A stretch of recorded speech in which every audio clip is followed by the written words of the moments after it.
Good afternoon, evening, everyone. Thank you for joining us. It's great to have another live stream. Hope you've had a very, very good Christmas and a Boxing Day.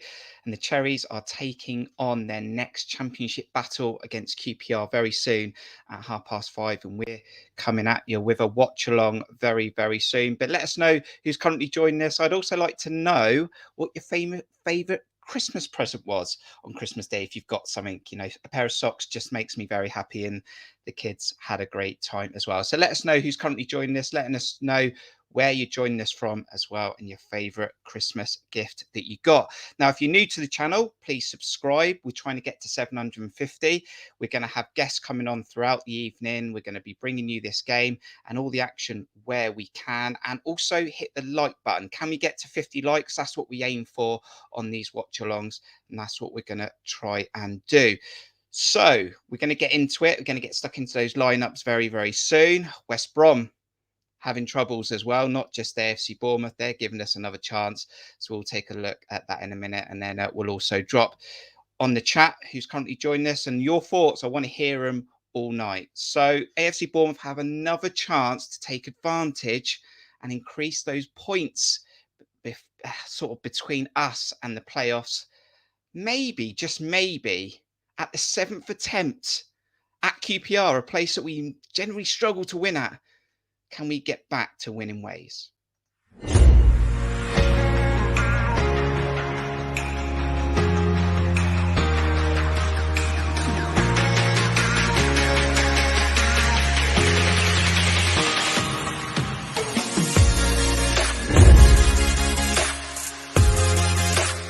Header down, drops to the feet of Jefferson Lerma, still inside the box, surrounded by blue shirts, back out to Stacey, cross towards the back post, Solanke is there, and Dominic Solanke pokes it home, and Bournemouth do find the breakthrough just before the break.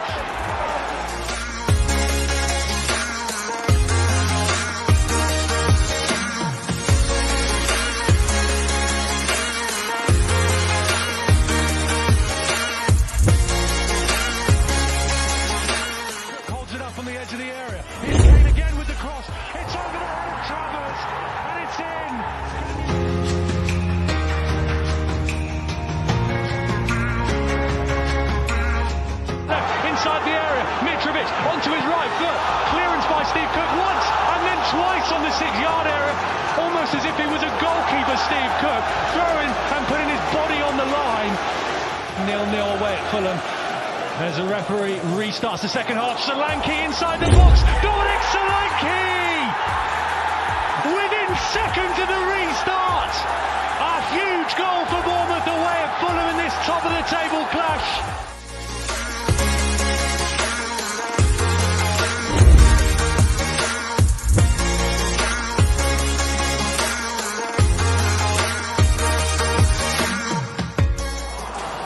Here's Jones away down the right-hand side again, then Anthony and hot pursuit, and Anthony's brought him to the ground, and Jones, what's he going to get here? It's a penalty.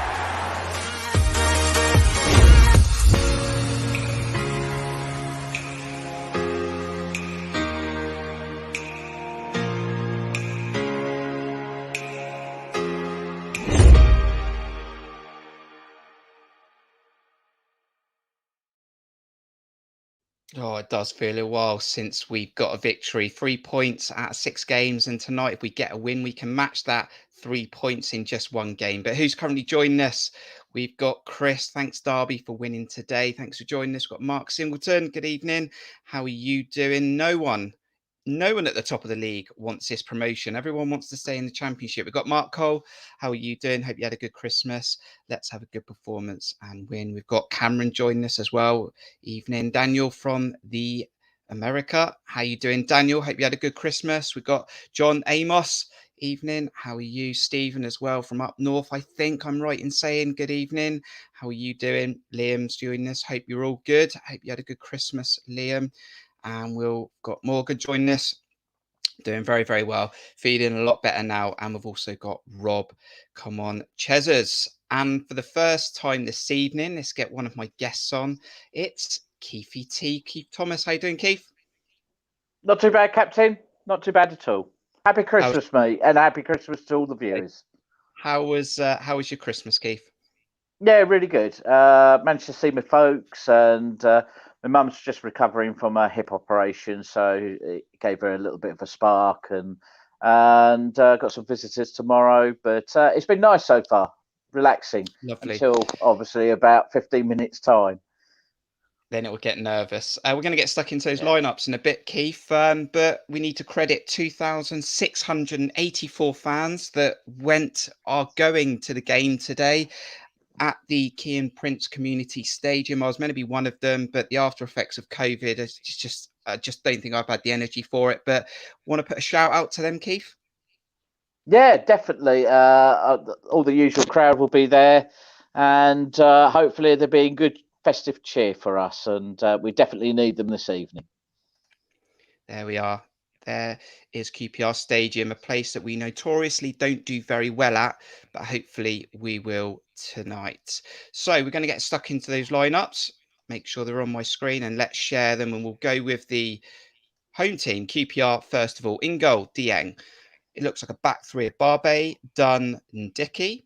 They've also got Wallace, Johansson, Field, Kake, Willock, Chair, Dykes in there as well. And on their subs bench, they've also got Charlie Austin and they've also got Andre Gray. The AFC Bournemouth starting 11 then, Keith, is Mark Travers, Jack Stacey, Gary Cahill captains the side, Chris Mepham comes back in, Jordan Zamora, Jefferson Lerma, Lewis Cook, Ryan Christie, Philip Billing, Junior Stanislas returns to the starting lineup for the first time in a long time, and Dominic Solanke will bring up the substitutes in just a moment as well.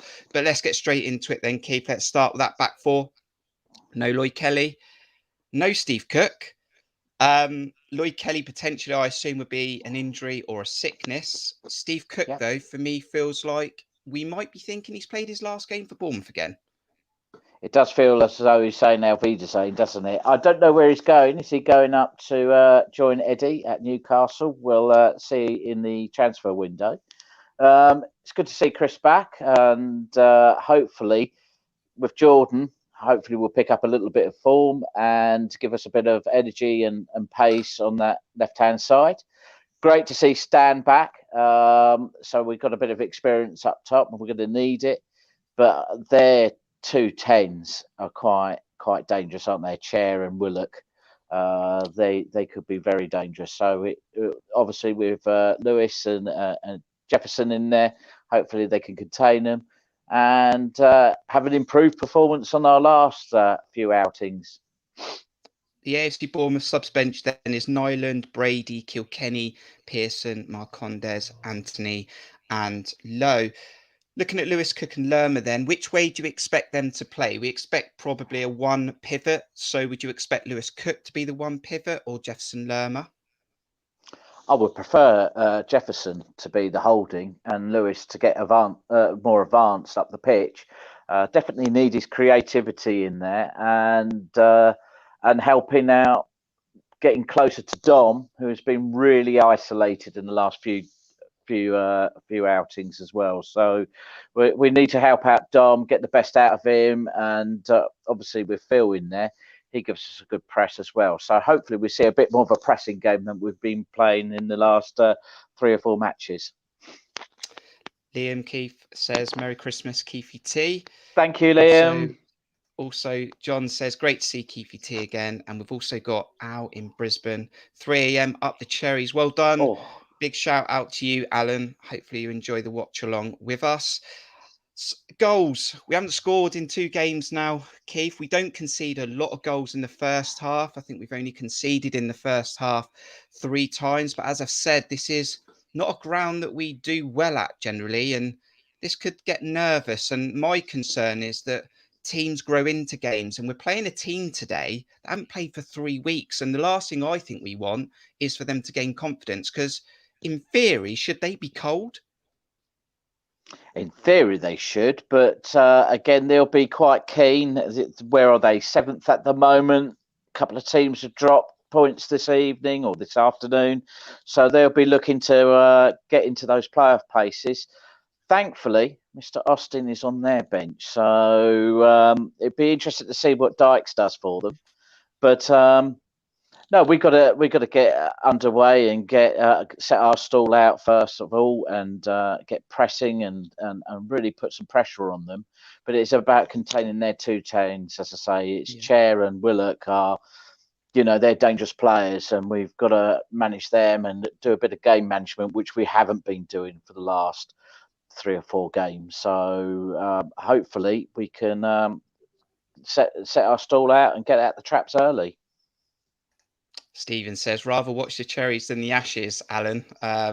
Yeah, I'm not even sure, actually, to be fair. Let's see how the first 20 minutes goes.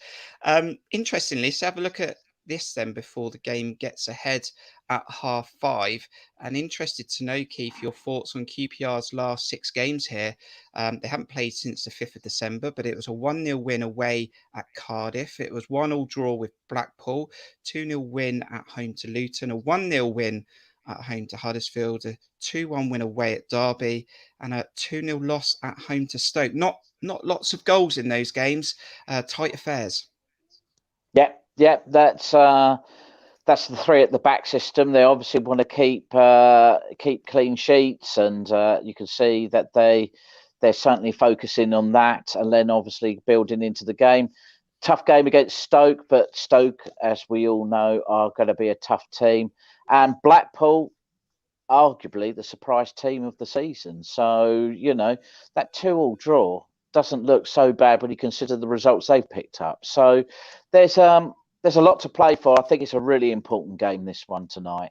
It really sets us up for the transfer window, and let's see what happens going forward with that. But yeah, if it's anything like the home game, we could be in for a humdinger tonight. Interestingly, like you said as well, in that QPR sort of form this season, there is 6 goals for Chair, 6 for Dykes, 5 for Willock. Always feels like Charlie Austin scores against us, but I'm not sure if that's true. He's maybe scored one down the Ted Mack end, and we just think he scores against us all the time. And then Willock, Chair are sort of eating up all the assists as well. Looking at the AFC Bournemouth form, then we know it's not great at the moment, but let's have a quick look at AFC Bournemouth's last 6. That was back on the 21st of November, straight after the international break. That was a 3-2 loss to Derby, a 1-1 draw away at Millwall, a 2-2 draw at home to Coventry after being 2-0 up. Then that 1-1 at Fulham, which we thought would kickstart our season again, but then a 2-0 loss at home to Blackburn and a 1-0 loss away at Borough. We've gone from almost thinking, Keith, that we can't lose before that international break, although we did lose to Preston, obviously, before the Swansea game. But now we've gone to thinking, when are we going to win? Exactly. Blackburn, which I was at the game, that was shocking, and Borough wasn't much better. The only bright spot was the Fulham game, and obviously there's a lot of, a backstory with that. But, this is notoriously difficult time for us. The transfer window has always been difficult as well, and we've got speculation already on a number of players. This could steady the ship tonight, or it could be a further signs of decline as well. So this is not over, this race, and they are on the hot on the heels. They haven't taken advantage. Certainly, West Brom didn't tonight. So I'll be pleased with a draw, ideally a win, but we've got to get back to scoring ways and get back to some organisation at the back, which we've been severely lacking for a while now. Yeah, we'll get those score predictions in a minute from the chat. We've also got Sammy joining us. How you doing, Sammy? Hope you had a very, very good Christmas. Feeling a lot better now, but just not well enough to make the trip to QPR, but hopefully be there on Thursday for Cardiff if we're allowed. Hopefully nothing changes between now and then. But let's have a look at the scores then in the Championship match day 24. Remember, QPR are not really on match day 24 because their last 2 games have been affected due to COVID. But let's have a look at the Championship scores for this weekend, shall we say, a Boxing Day weekend. It's Huddersfield 3, Blackpool 2. That looked like a great game there. And then Middlesbrough 2, Forest 0. Actually thought Forest might go there, but Chris Wilder's definitely settled down Borough, and they're getting results now. All the other games, as you can see, are postponed due to COVID.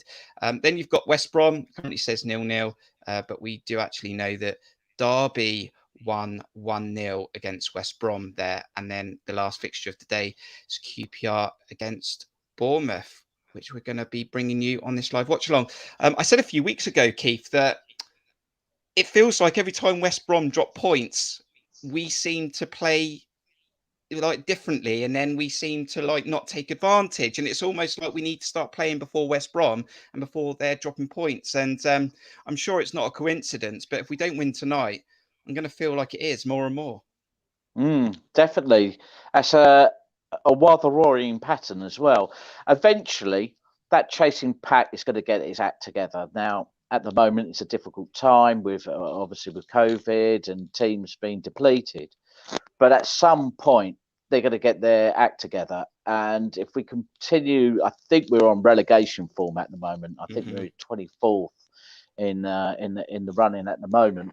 If we don't start to pull some results together, or at least see some improvement in performance, then we could be really sucked in to the playoff situation, or even worse, go out of the playoffs. And we saw that last season, and in a kind of way, it's almost like a repeat of this season. So this is going to be a difficult month, I think. And who's coming in, who's going out, how much money we've got to spend, if we've got anything at all, is all going to play out, and we'll know by the end of January where we're at. But this is the crucial time of the season, and this part of the season decides where we're going to be and what sort of form we're going to be going in to the last third of the season.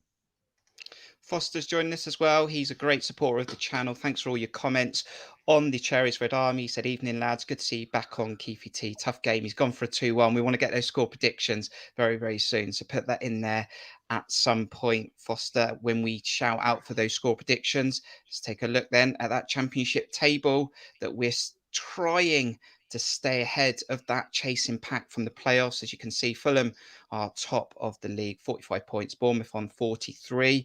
Only added 3 in the last 6 games, as I've said. And then we've got Blackburn. They're in probably the best team in the league at the moment from Form Guide. They're on 42 points. West Brom, they slipped up, so they're still on 41. Borough 36. Huddersfield 36, and QPR only playing 21 matches at the moment, 35, but they get a result tonight. They can crawl into there. And you did say it, Keith, we are down the bottom. I think we're the only team worse than us currently in the Form Guide is Barnsley. And we've got to get out of this rut. And we thought that Fulham, getting that result with Fulham was going to kickstart us. I mean, tonight, getting a win at QPR surely would kickstart us again. Haven't got a win there for like 30 plus years. Yes, it's not a happy hunting ground there, is it? Yes. For me, it's about improvement of performance, because it's interesting to see Stan coming, because Jaden has looked a lost soul on the pitch. He's looked disenchanted.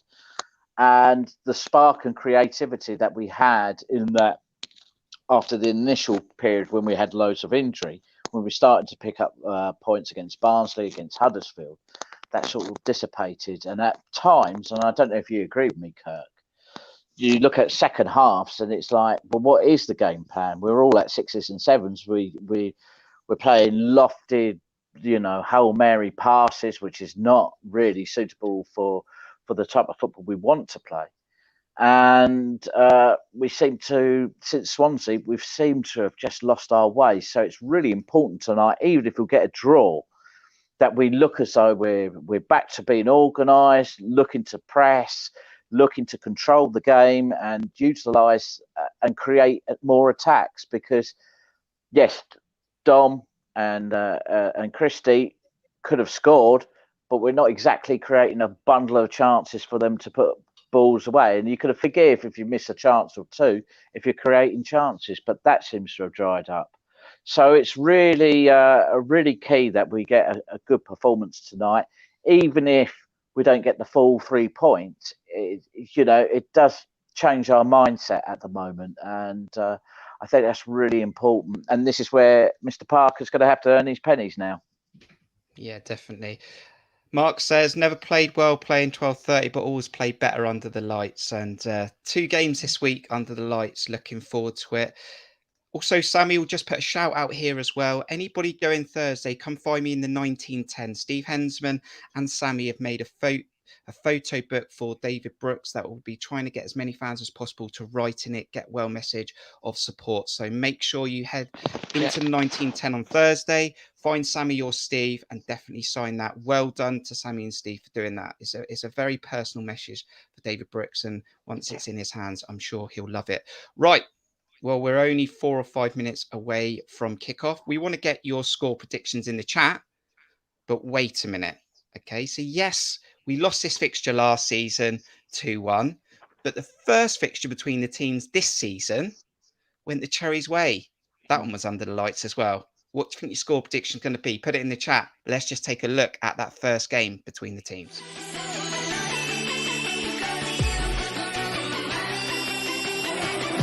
So,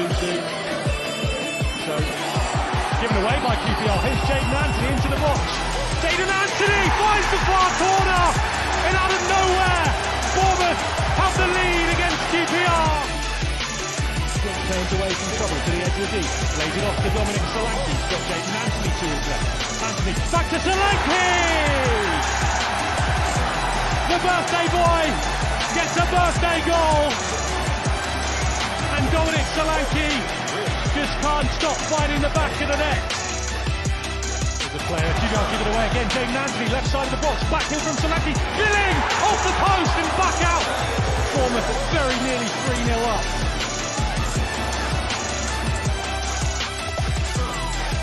Willett edges the feed for QPR, pulls the trigger early, deflects out to the left-hand side. McCallum with the ball into the box, still McCallum, deflected, it's past Mark Travers, and QPR are back in the game.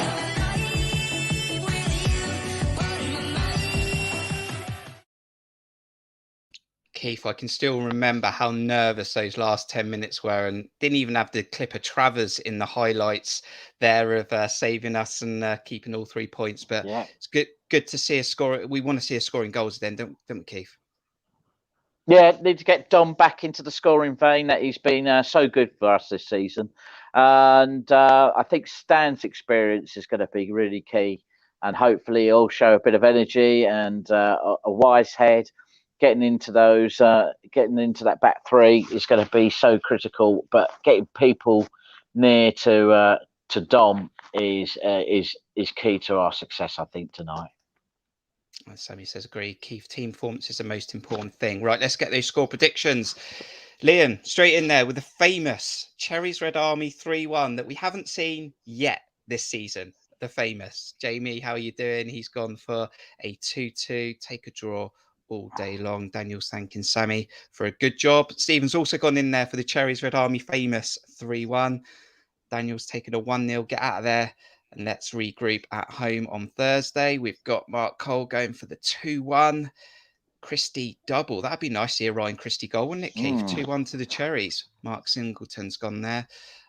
Probably didn't even need to put it in the chat, but she has. She's gone for the 3-1. Cameron, how are you doing? Gone for a 2-1. Also, snap that, Alan has gone for the 2-1 as well. I'm going for 1-1, Keith. I think a point will be a very, very good result tonight. I think we'll definitely have a very good chance against Cardiff in the next fixture. And just anything to spread ourselves away from that playoff pack will be a job well done tonight. Totally agree. And I think 1-1 is the sort of result that I'd be looking for. As I say, they are a dangerous team. We've seen that already this season. That was a tightly fought 2-1, but it's at their ground.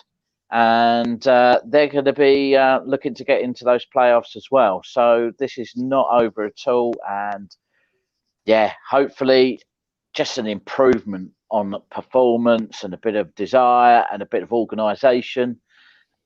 That will set us up all right, and hopefully we can start to turn it around from there on in. Right, we are actually right on top of kickoff with that preview of the game, and they're just about to kick off. The referees just about to blow. So QPR are in blue and white. They are playing from right to left as we look at it.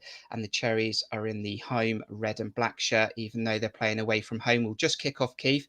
Then I'll let you get on your way because I know you like to get hold of the game, and I'm sure we'll see you throughout the evening. But QPR have just kicked off and we're into the first minute of the game. And what are you expecting from the first 10, 15 minutes, Keith? Tempo, controlling of the ball. Let's get at their back, that their back three. Then you have improvement in our wing play. As I say, Stan will offer us that hopefully, and also we'll need to see an improvement on performance for Christie as well. So hopefully, once we get that underway, then we can really put some pressure. Remember, they're playing with wing backs, and we've got two wide. We should be utilising that wide area, I think.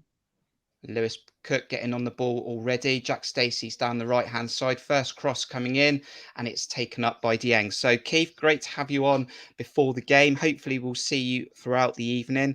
Enjoy the game. Yep. No worries. I'll see you at half-time. See you at half-time. Cheers, everyone. And we are off into 1 minute and 10 seconds, and it will be a Cherries throw-in down the right-hand side with Jack Stacey.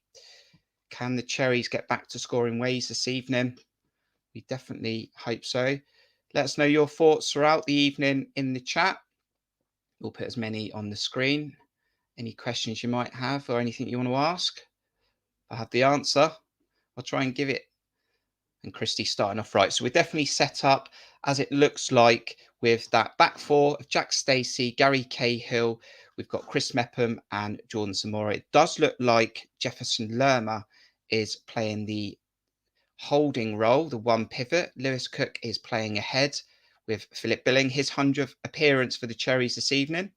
Ryan Christie off the right, Junior Stanislas off the left, and Dom Solanke leading the line. Back with the QPR goalkeeper at the moment. He's gone long. Jack Stacey wins the header. Still with QPR down there left. First real attack. Tries to pick out Dykes, but doesn't. And the Cherries are on the counter. Junior Stanislas getting his first touch of the game. Tries to pick out Dom Solanke. Heavy pass. Dom couldn't get it under control. And it is a QPR throw-in. We're going to try and put a stat screen on screen with me, half and half, which will hopefully give you the score and the lineup and some of the stats throughout the evening. So we'll try and bring this to you in just a moment. Throw into the Cherries. Jordan Zamora, is this his last game for a while, or will he stay? It all depends whether Zimbabwe are able to play in the African Cup of Nations or whether they're banned from playing. Dominic Solanke currently has 16 goals in the league this season, third highest. So close to 20. He's definitely going to want to try and bring that 20-goal marker up for him. Be a big moment in his career if he can do that.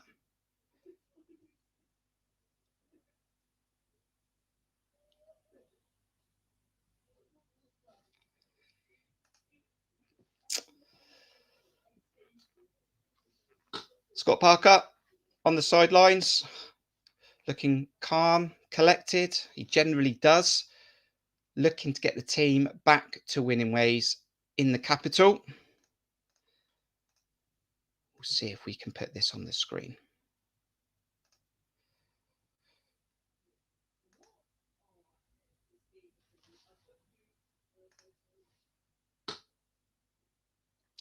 QPR, possession down their right. Inside to Chair. He's getting Willock involved. They're two creative assist makers this season. Cross in from QPR, but over the bar. And Mark Travers will have his first goal kick of the evening. Remember to hit that like button. Also subscribe if you're new to the channel.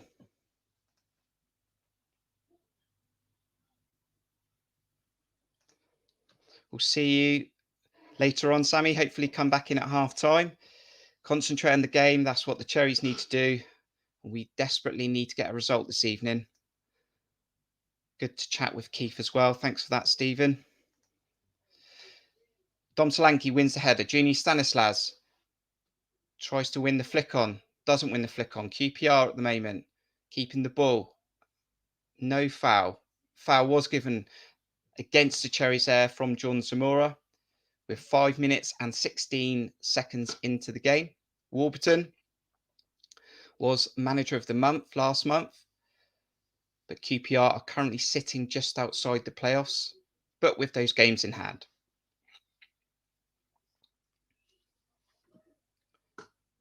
Gary Cahill, captain in the side, looks like he's playing left of the two centre-backs, with Chris Mepham playing right beside him. Big game for Chris Mepham.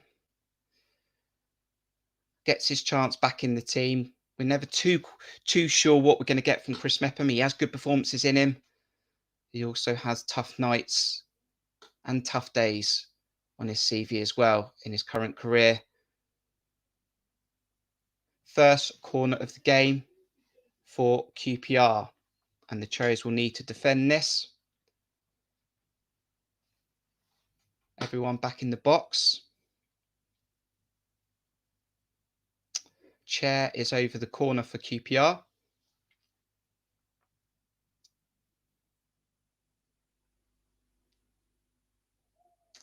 Ball comes in the box. Battling around. Jefferson Lerma gets his head on it. Then it's cleared. Lewis Cook's chasing down the ball. Lewis Cook trying to chase down the goalkeeper. And a long ball by Dieng goes straight to his counterpart goalkeeper of Mark Travers. And we're back in possession. We are 6 minutes and 54 seconds into this game. And like we always do, we're going to appreciate David Brooks in the 7th minute. Brooks at the double! David Brooks seems to love scoring on the road. And David Brooks with his first Premier League goal. Across the goal to Callum Wilson. What a save! The rebound is in, and it's 2-2. Onto his left foot. Opportunity to shoot still. Brooks shoots. There it is for David Brooks. Now a little ball where Brooks takes over into the feet of Fraser. Back to David Brooks. This will be brilliant. This is brilliant. Curled in now towards Brooks for a second. David Brooks at the double. Tee up Fraser here. And now a chance for the Cherries. Fraser with Brooks. 2-on-2 here. Fraser plays it in. David Brooks for 2-0. It is 2-0. 0-0 Bournemouth Palace. Smith forwards the penalty here. Picked up by Wilson. Square to Brooks. Left foot in. And David Brooks with his first Premier League goal. Wait for a play. It doesn't come. And David Brooks is onside. A chance to put the Cherries too clear. Brooks! It is 2-0.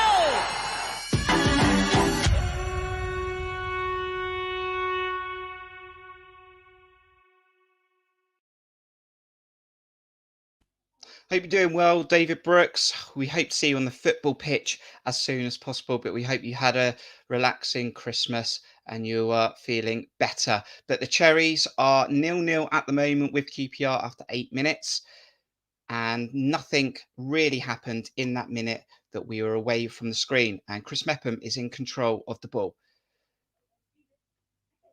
Short pass he's looking for goes to Cahill.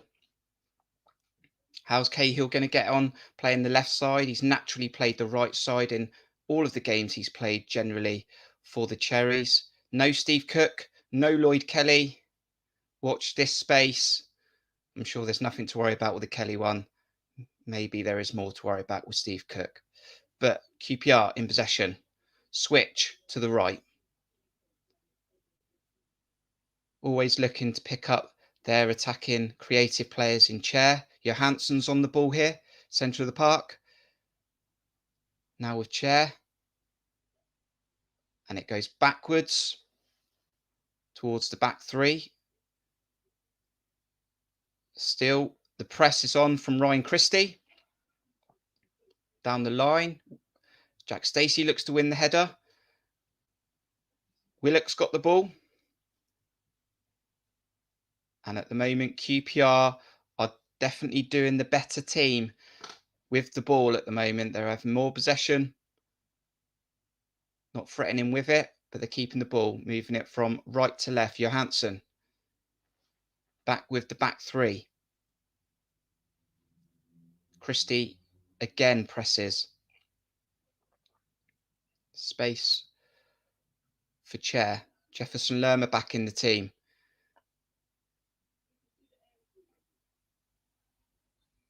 And at the moment, we're struggling to get the ball. This is a bit of a... That was a good possession play there for QPR, and they've won a free kick to the left of the Cherries goal and about 30 yards out. So this could be the first attempt potentially on goal from a free kick. Will he shoot? Will it cross? Likely to be a shot at goal. Travers is sorting out his wall at the moment. He's currently got Lewis Cook, Billing and Dom Solanke in the wall. John Zamora's close to the wall as well. Ryan Christie's just slightly off the wall.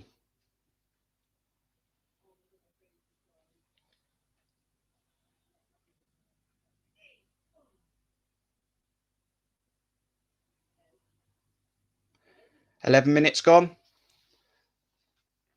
Free kick to QPR. Chair is over it.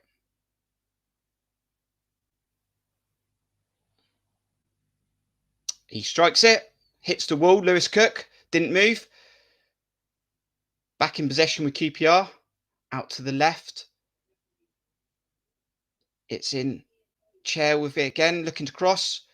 Lewis Cook stopping the cross. Solanke also trying to do some work. Here's Johansson. Moving it from left to right, back to the left with Chair again. Lewis Cook closes him down, plays it inside. And Jeff Lerma intercepts. Lewis Cook. Problem is, we're all so deep that Lewis Cook had no outlet, and he's tried to switch it from right to left, and it's gone right out for a throw-in. And that's the problem. When we get the ball, we've got to have an outlet. And unfortunately, Dom Solanke was too deep there. But QPR are in possession again. Dieng, long ball. Jack Stacey wins the header. And the second. It's out for a QPR throw-in. So at the moment, finding it tough to get on the ball. We're doing a lot of chasing. That gets tiring. Back with QPR. Dieng, long ball. Cahill goes up for the header. Wins it. Zamora gets a touch on it. Not enough. Now on the break. Crossed by QPR. Won by Chris Mepham. Headed away. John Zamora. Jeff Lerma wins a header and is fouled as he won the header. And that's a chance for Bournemouth to take a breather. 13 minutes gone in this game. I'd say it's a slow start, but we've done a lot of chasing and a lot of pressing. We've not had much of the football at the moment. Dry conditions in London this evening, under the lights.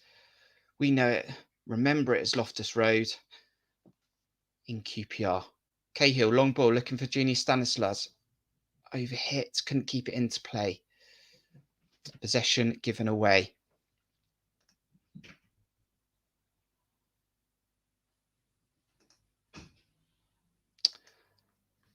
And at the moment, QPR Chair is on the ground, getting medical attention.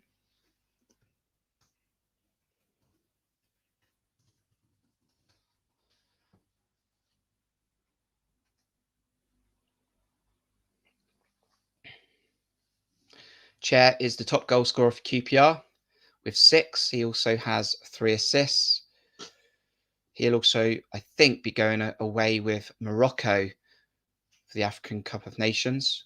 Well, if he's fit. So QPR are going to be without him, which will not be good for them. But we need to be careful that QPR do have other substitutions on there, like Charlie Austin, like Andre Gray, players that definitely scored at this level and will be a goal threat. We've got the likes of Lowe and Anthony on the bench that we can bring on if we need to. We really, really want to just show more about ourselves this evening in front of goal. Can we get Ryan Christie on the ball in good areas? Can we get Junior Stanislas in effective areas? We haven't yet scored a free kick directly this season, and Junior Stanislas can definitely do something with a dead ball. And can Philip Billing get back to scoring ways? And Dom Solanke, can he get closer to 20 goals this evening? So Chair's just gone off at the moment. He looks like he'll come back on. Apologies if the signal has just gone down a bit, but we should be okay. It should come back. So don't worry too much. QPR currently had 64% possession of the ball, and Bournemouth had 36%. No real attempts on goal. Chair's free kick hit the wall.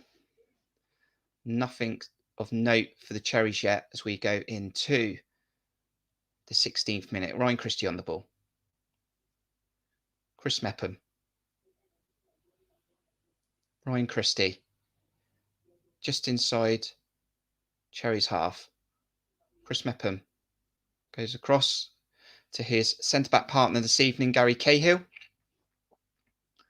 Philip Billing. Has that break helped Philip Billing? Because he was definitely struggling at Borough. Struggling with a knee injury before that as well. So hopefully they've been able to sort that out. Jack Stacey. Ryan Christie cutting in from the right.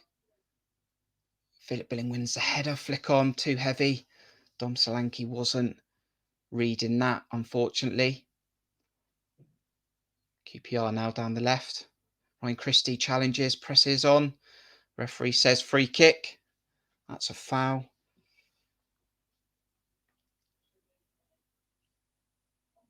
And you'd think that we need to score a goal in this first half. Can we get the first goal of the game? QPR haven't played for 3 weeks. We've had 9 days rest since our last fixture. But can we take advantage of that extra long break for QPR? We don't want them to get into a rhythm. They do have the ball though down the right. Go short inside to Johansson. Still keeping the ball, but the Bournemouth have been able to send them back towards their own goal. Back with on the right. Back to the back three. Dom Solanke's trying to intercept that. Still with QPR now. Down the right-hand side. Jordan Zamora's side. Ball whipped in. Jack Stacey wins another header. And it goes out for a throw-in. There were 2 QPR players behind Jack Stacey, but neither of them could gather that after he headed it. Johansson. Willock. Keeps the ball back to Johansson. Barbe, I think, is in control of the ball. No pressure on at the moment.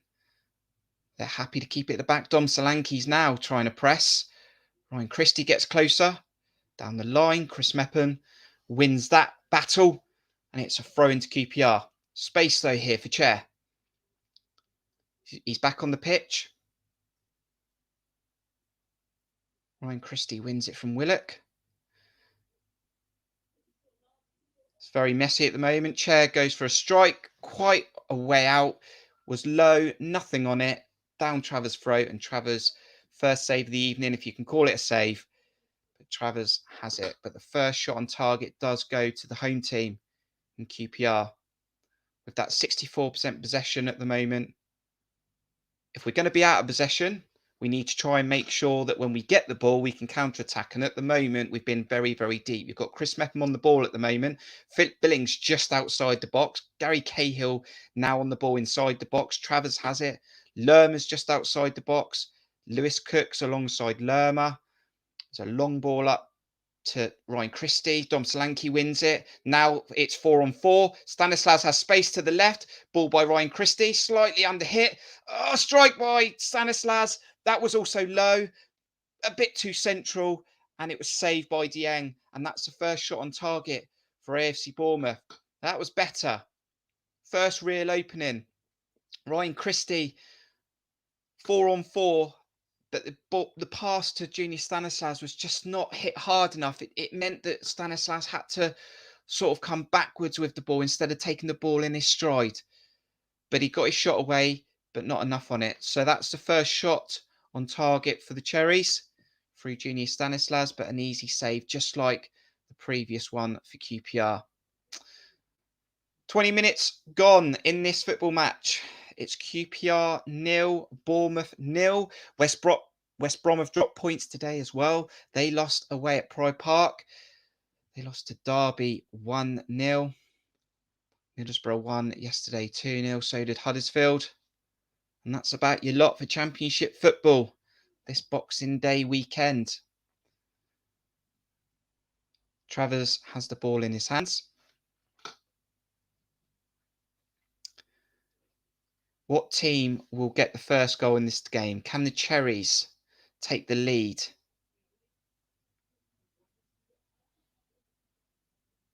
Two games without a goal, shall I say, recently. 6 games without a win. Can it be 7th time lucky? Philip Billing goes back to Travers.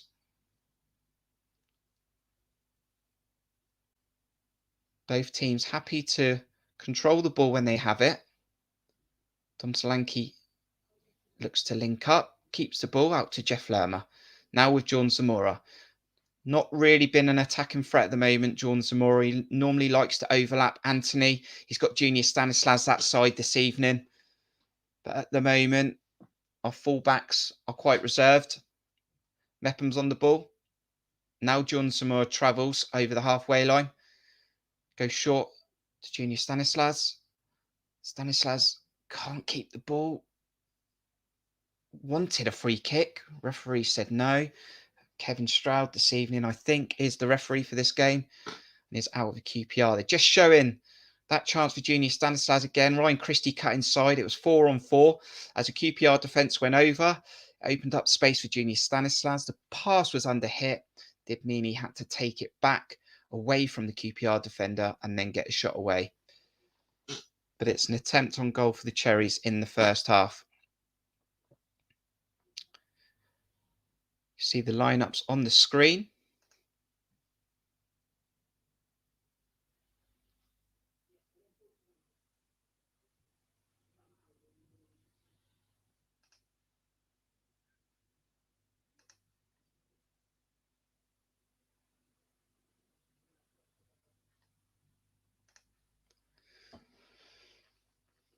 Chris Mepham gets it back from Jack Stacey. Dom Solanke comes short, goes back towards Chris Mepham. Long ball to Junior Stanislas. Controls it on his chest. Philip Billing trying to get involved. Slightly behind him. Cleared by the QPR defence into the halfway line. And John Zamora will have the throw-in this time. Bournemouth coming back into this game from a possessional point of view in the last 5 minutes. Chris Mepham having a lot of the ball. Ryan Christie coming off the right. Goes straight back to Mark Travers. It's there that we want Christie to take the ball on, not think about going backwards. I'd like Christie to take the ball on the half turn and then try and get Billing involved, Dom Solanke, because that's where Ryan Christie's at his best. 5 assists this season for Ryan Christie, no goals. He'll probably say himself that he should have had a goal by now. He's had some very good chances, especially at home. But I'm sure once that goal comes for Ryan Christie, more will follow. He did have a pretty decent record for goals. And as I talk about Ryan Christie, he looks like he's just pulled up. Oh, no, he's okay. Thought he pulled up with a hamstring. He looks like he just got caught on the back of the ankle by the defender. It was given as a free kick. Maybe those just accidental studs down the ankle. I thought he pulled out with a hamstring then. Jordan Zamora now, down the left-hand side, trying to control it out the air. Doesn't control it out the air, and it's out for a throw-in, but still with the Cherries. 2,600 Cherries fans have made the trip this evening. They want to see goals. Can they see Bournemouth get back to winning ways and put a little bit of distance between us and the playoffs this evening?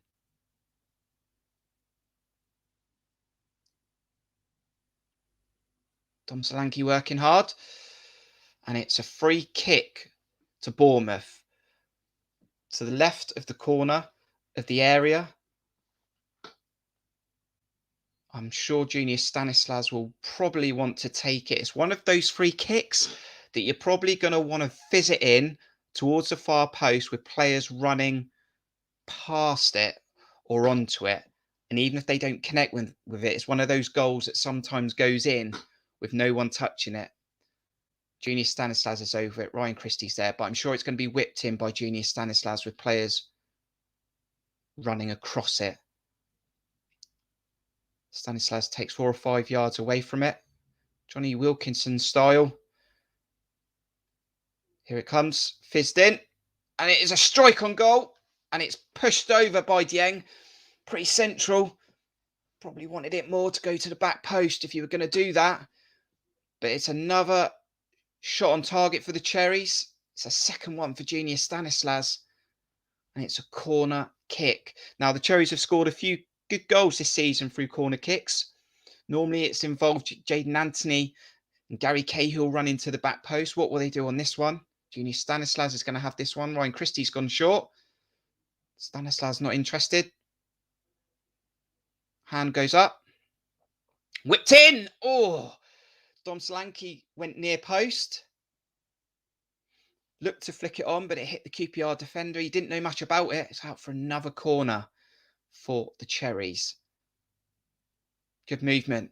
It was good playing conditions at the Kean Prince Community Stadium, but now it's raining. And these conditions can be fun as well. It's raining quite hard, so you want to be shooting hard and low on the goalkeeper. But it's a corner for the Cherries. Whipped in by Stanislas again. More central. Jeff Lerma went for it. Dieng cleared it off the top of Lerma's head. Lewis Cook goes for a volley. And it's gone way wide in the end. It's one of those that you think, oh, it's more on target than it probably was. But that was another chance for the Cherries. It was a good 30 yards out. Lewis Cook took a touch and volleyed it. But it went well wide. Goal kick. Winning those battles now, the Cherries.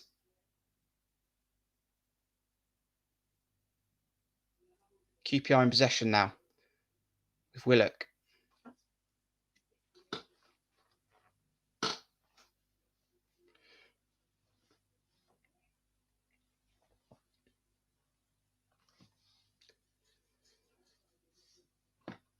Wet conditions now then, so if you get the chance, we need to keep having those pot shots on goal. Keepers can spill it. Dom Solanke can pick up rebounds. Now remember, we got a 2-1 win against Sheffield United at Dean Court in wet conditions. Philip Billing was on the score sheet then. But the rain is coming down hard in London now. Chris Mepham is in control from a short goal kick from Travers. Jack Stacey goes down the line, tries to pick up Ryan Christie. Too high. QPR go back to the goalkeeper. Dom Solanke's chasing down Dieng. Clears, no nonsense. Chris Mepham wins the header. Philip Billing. Ryan Christie battling. Lewis Cook, 50-50s. Chair wins it. It's getting bitty again from both teams. Wallace here on possession for QPR. They're working it down the left. Jack Stacey. Good control by Jack Stacey. Lewis Cook. Jeff Lerma playing that holding midfielder role. Goes out to Jordan Zamora. Jordan Zamora likes to travel with the ball.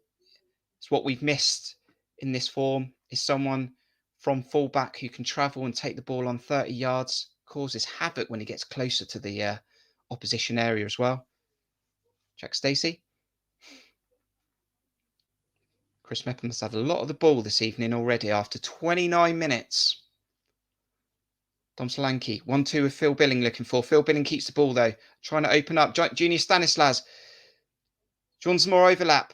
Doesn't use it. Still hasn't used it. Now he picks him up. Sort of fizzled out that little bit of play, but he's got Billing back in the game. He's gone for... Oh! And that is a chance Philip Billing crossed it. It went over the goalkeeper. Dom Solanke was 4 or 5 yards out. All he had to do was head it in. And he's headed it over. It was harder to miss than it was to score. And Dom Solanke, his hands go to his face because he knows he should have had his 17th league goal of the season. And that's a let off for QPR. It looked like the play had fizzled out. Genius Stanislas held on to it a bit too long. Then he got Billing back involved. He was in the 6-yard box, lofted it into the box. Dom Solanke. And in that passage of play, Billing's now getting some treatment. Looks like he'll be okay. That was a chance. Daniel's gone, oh, that's what Dom Solanke was doing. Mark says, big chance. Huge chance.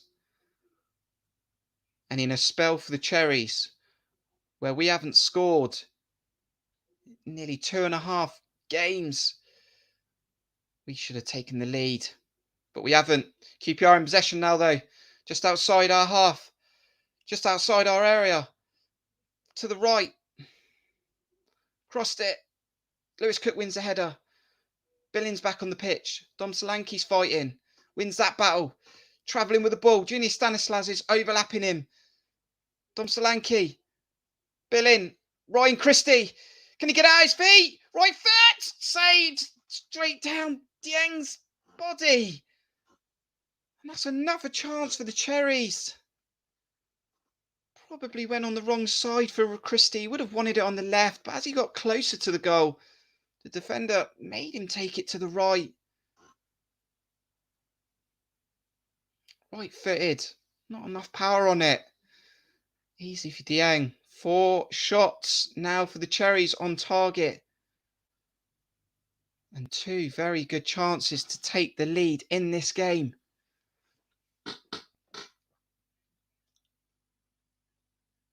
QPR 0. Bournemouth 0. Match day 24 in the Championship.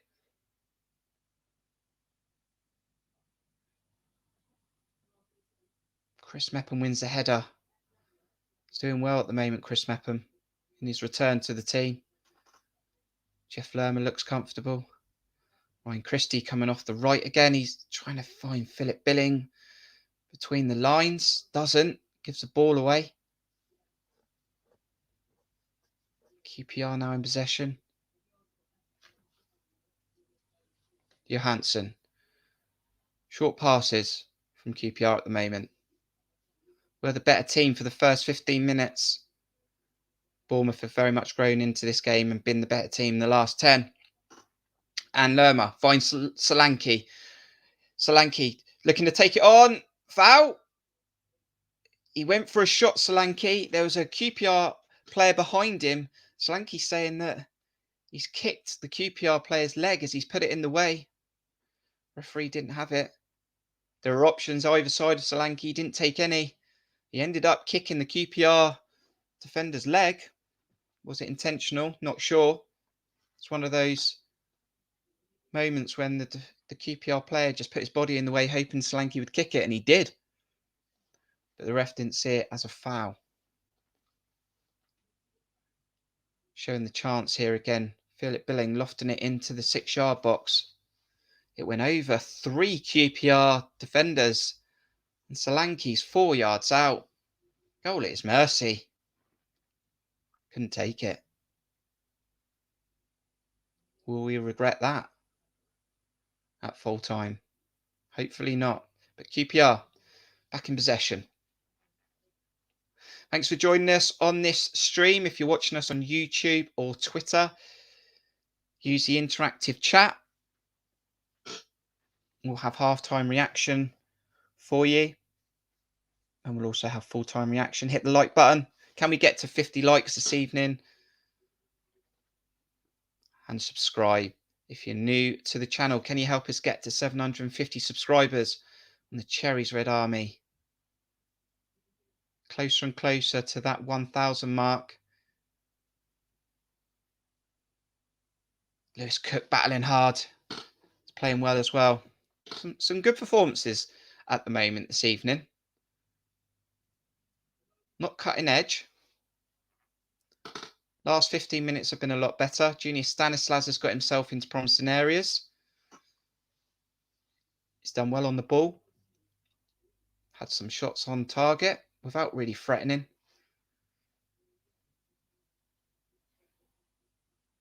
QPR have the ball again at the back with that back three that they have. Now in possession with Wallace.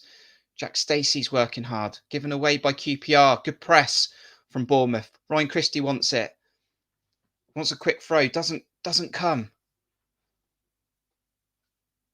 Jack Stacey. Dom Solanke comes short. Stacey again. Battling hard but gives it away. Back with Barbet, I think. Long diagonal. QPR in possession. Tries to keep it in from going for a throw-in. Lewis Cook wins it. Now there's space for Philip Billing. Travelling over halfway. Stanislas. Samora stops, then goes for the overlap. Oh, and Junior Stanislas tries to get Samora on the overlap. Overhit.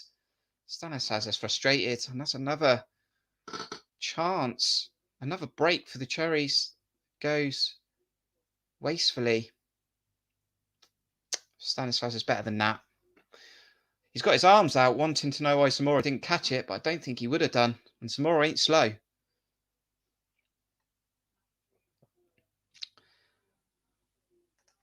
Steven says getting better on the counter. The last 15 have been a lot better. It's been some pretty good quality in there.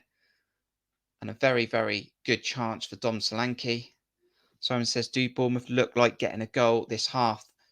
Should have got a goal, Simon. Dom Solanke 4 yards out. An empty net. Headed just over. It was almost like he had too much time to think about it. If it had come at him a little bit quicker, he might just naturally just put his head on it instead of trying to direct it and put all the power behind it. There was a let off for QPR. Bournemouth should be 1-0 ahead. But we're doing well. Last 15. We're at 37 minutes and 13 seconds. Junior Stanislas on the ball again. Cahill. Switched Jack Stacey. Travelling over halfway to the right. Christie comes short, cutting in off the right again. Jeff Lerma. Dom Solanke coming short again. He's done that a lot tonight. Philip Billing. Back to Zamora. All the way back to where it started.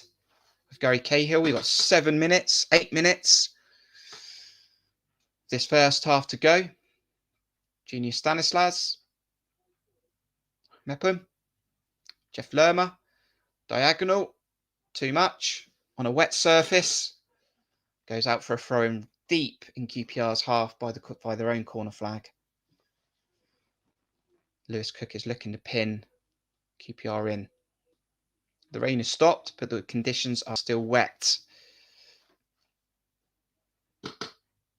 Throw in from QPR. Chris Mepham wins it.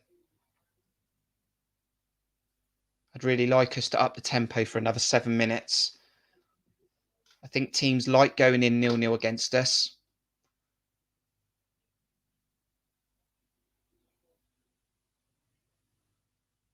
All the way back to Travers. Comfortable night so far for Mark Travers. Looking to get back to clean sheets. Lewis Cook wins it. Ryan Christie's cutting. Again, we've got Billing forward. Solanke's forward. Samora's getting involved as well. Billing out to Stanislas. Goes quite wide to the corner flag, but he keeps it in. Looking to get across, but doesn't. Jeff Lerma goes to help. Billing back on the ball. Some more inside the box. Miscontrols. Tries to win it back. Does win it back. Jeff Lerma. And it's a free kick to Bournemouth. Good battling from Jeff Lerma. Currently down on the ground holding his thigh. Holding his shin, shall I say. And it's the first yellow card in the game. For a foul on Jeff Lerma. It's another opportunity for Junior Stanislas to whip a free kick in. It was Jordan Zamora that gave it away initially, but then he won it back. Jeff Lerma went for seconds. Got ahead of the player, he did. and then his leg got caught between.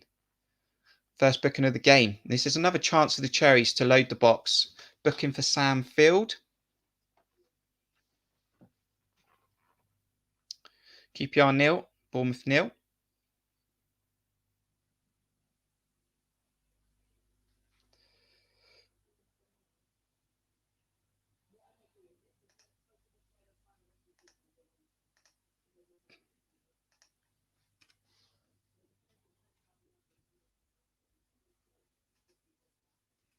What can Cherries do from this set piece?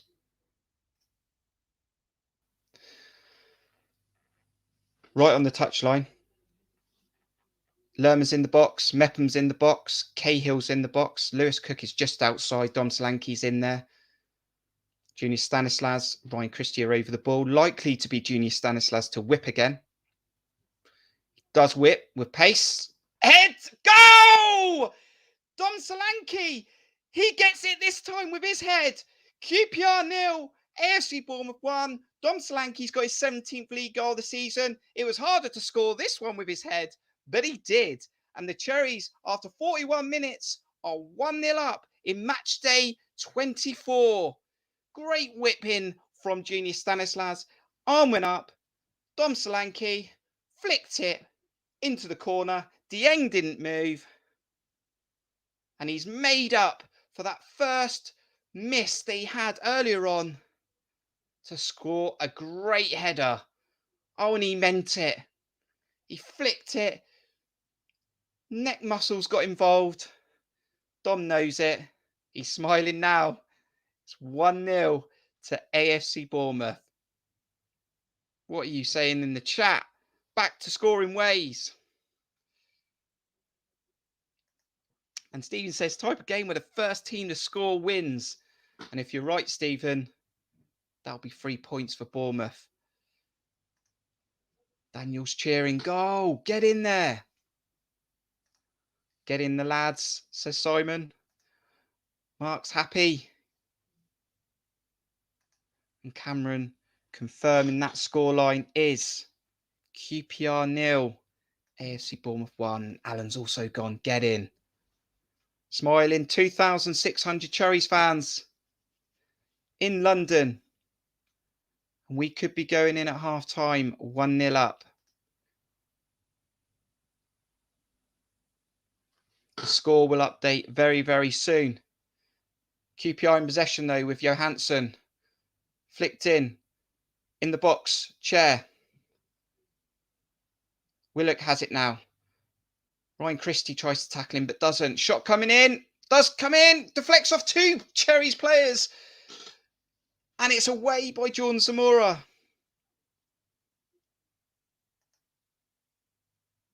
Didn't get close enough to Travers. But it was a shot in from QPR. 2 minutes until half time. And what we need now is to hold on.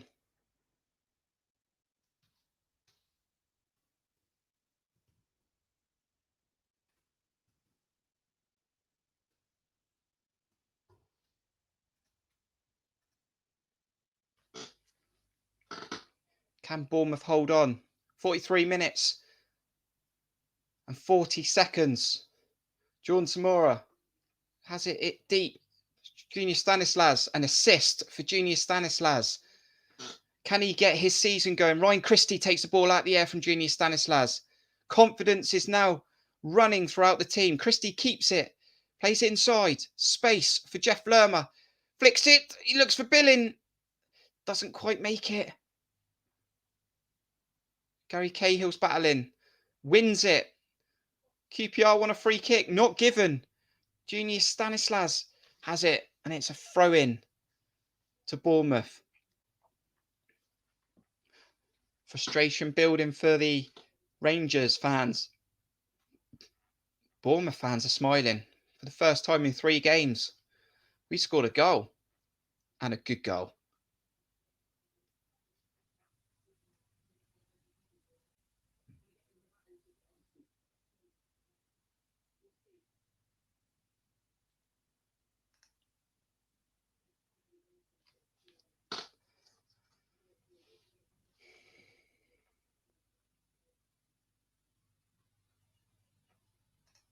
Simon says, Imp's doing well to remember the great Carl and Steve Fletcher. The Fletchers. Great players. Great players. Cameron says, yes. Sammy says, right now, let's kick on. Absolutely. We remember what it was like when we beat them 2-1 at home. It's a nervy second half, wasn't it? Liam says, super Dom, I assume, Liam. But yeah, absolutely. Super Dom Solanke. John Amos says, great goal. Showing it now on Sky Sports again in the highlights. Flicked on. Max says, you Reds.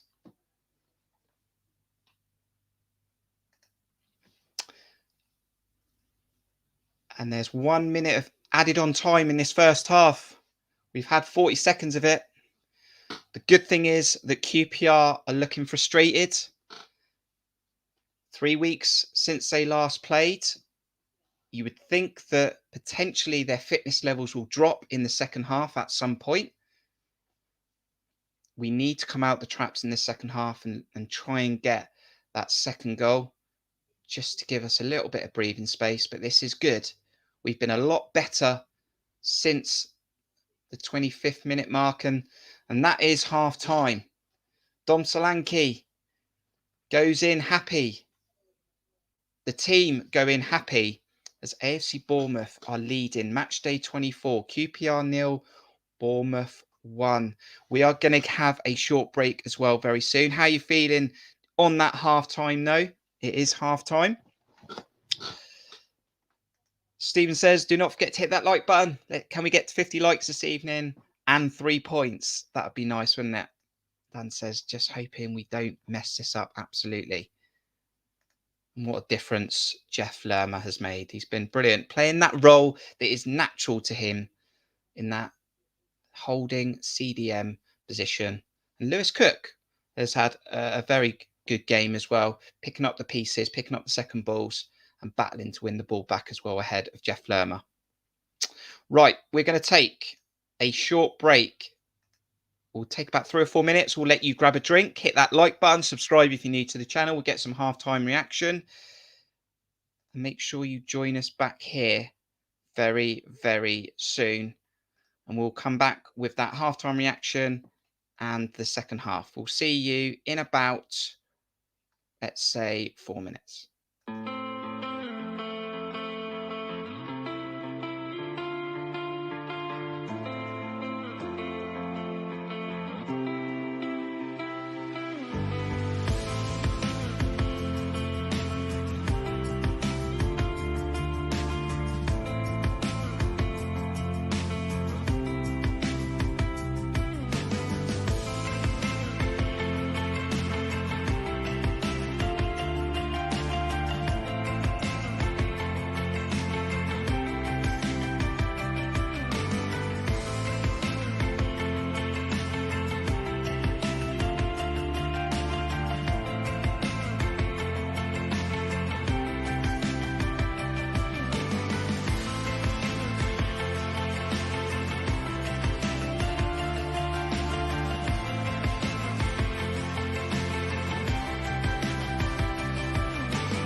Okay, half time, and it's AFC Bournemouth 1, QPR 0. Let's bring Keith back in. Let's get you on a good screen there. Keith, how you doing?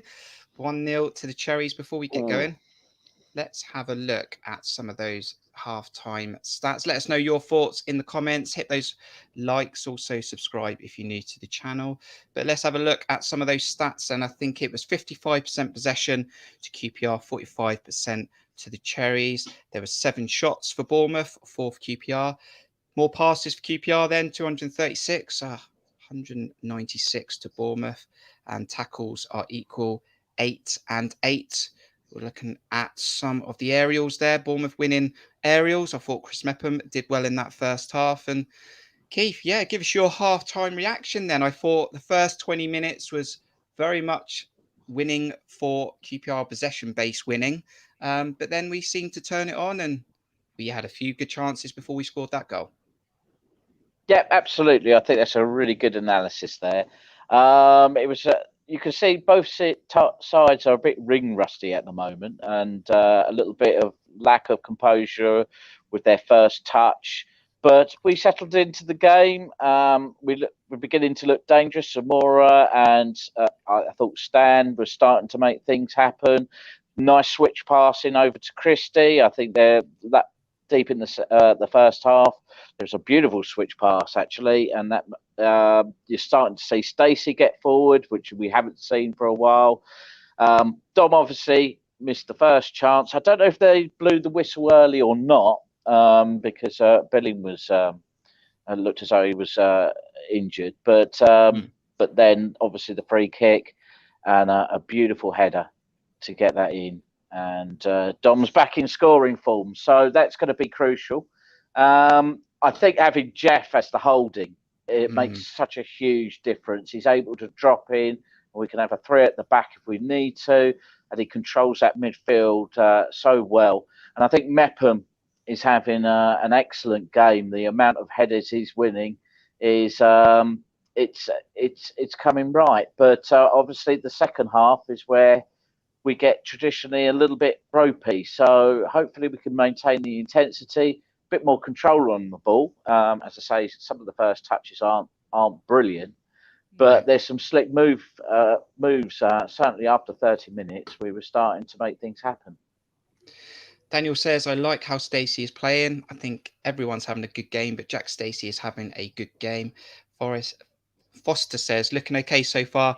They've not done a lot. We just need to be positive and go for the second. I think that's very key in our season, that we tend to sit back on these score lines once it gets to a certain time in the game. Mark says, Stan can half deliver a ball. Paul, I think, is in the stadium right now. I'm here now, Kirk. No room to move here. Worst ground I've been to. I don't know. It probably goes down as a traditional stadium, would you say, Keith? Yeah, definitely. It's an old school stadium, which I quite like. But some people prefer the new modern stadiums. But there'll be plenty of atmosphere there, and they won't be happy with the ref. No. Morgan says, incredible goal. We'll come to that in just a moment. Let's have a look then at those 2 chances that Dom Solanke had, Keith. The first one then, it was harder to miss probably in my eyes than it was to score, but Billing was able to dig that ball out. It went over 3 QPR defenders and the goalkeeper. Goal at his mercy.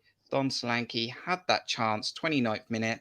Did he have too much time to think about it, do you think? I think so. I think, sometimes you suddenly find yourself in that amount of space and you think about it and not be instinctive. And yeah, he would have regretted that. But he seemed to up his game immediately afterwards, particularly after QPR reminded him of his days at Chelsea. And he immediately started to create a brilliant move for us that put Christie in. So he responded really well, and you can't, not the quality that he did have in that goal later on. So we can't be too critical.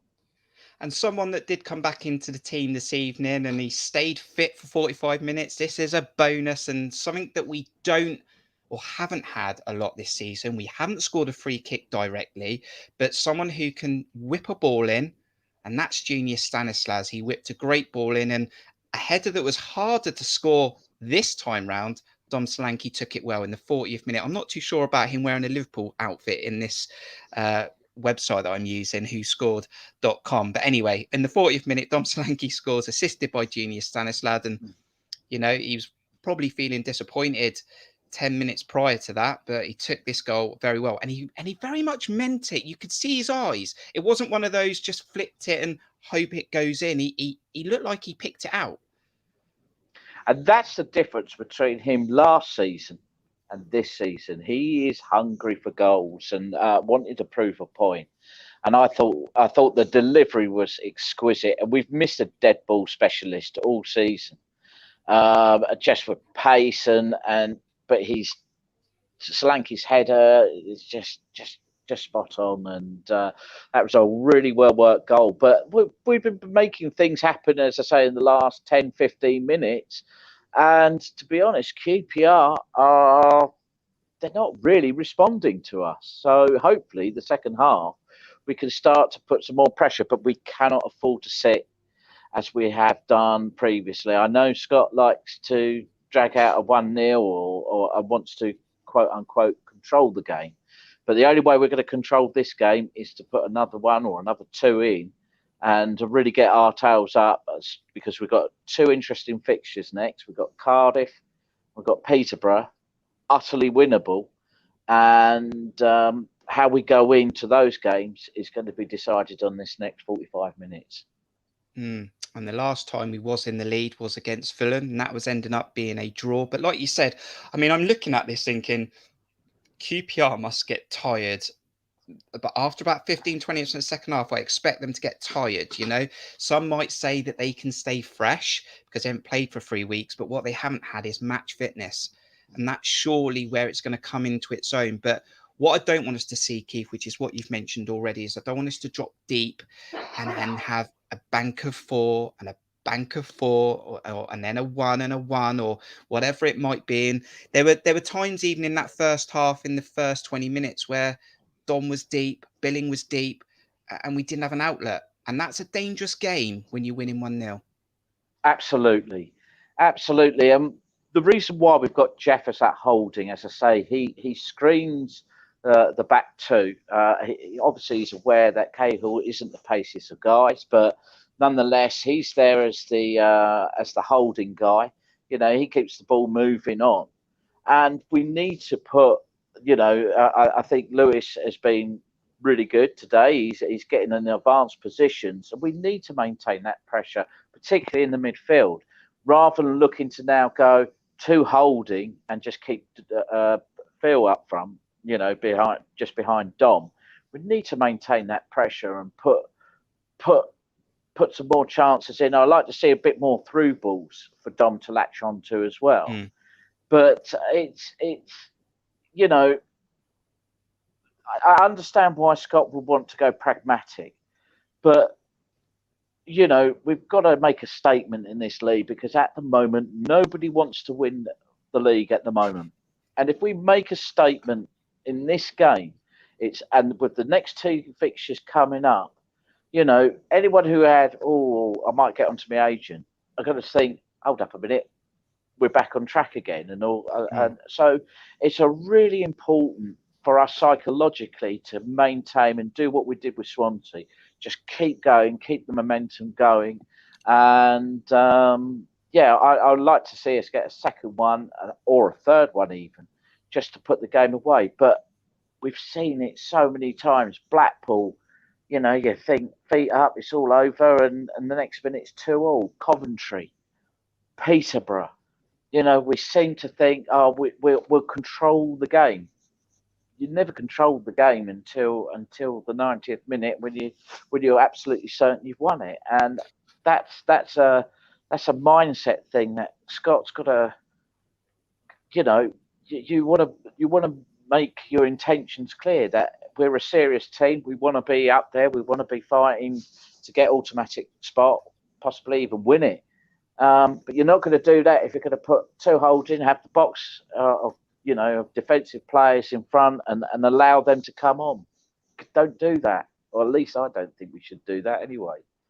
No. Players are back out onto the pitch. It looks like QPR have made a change. I think Andre Dezelle is coming on for QPR. They're probably just going to try and keep some players fresh with that break that they've had. There's no reason why we can't make substitutions, Keith, without affecting the balance. I've always said this. I think even if we do take a draw away from this, let's think positively that we're going to win the game. We'll just wait for kick-off, Keith, and I'll hold you back for a couple of minutes, but we are due for the second half to kick off. But I really want us to make changes when we have to make changes, but I want them to be like-for-like changes. I don't want us to make changes that then unbalances that formation. Just so you're aware, we are going into the second half. Dom Solanke kicks off. It's a quick kick-off again, actually. Play to Christie, who tries to find Jordan Zamora, given away instantly, though. Yeah, but when these changes come, Keith, there's no reason why they can't be like-for-like changes. No, I mean, Kilkenny can play that advanced role as well. He's more than capable of doing that. We've got Anthony, I believe, he's on the bench. So if Stanley's getting tired, we can bring him on. He can change things in the game, and just maintain positivity, and show our intent. This is a team to be respected. But if you get a result at their place, then all of a sudden you're making a statement that now is the time we start to consolidate. And as I say, two next game. There was a chance there for QPR. Chris Mepham came in, someone that Keith's been very, very pleased with tonight.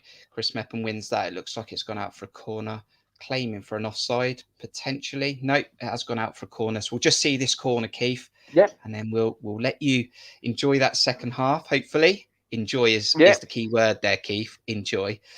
Ball coming in from Johansson.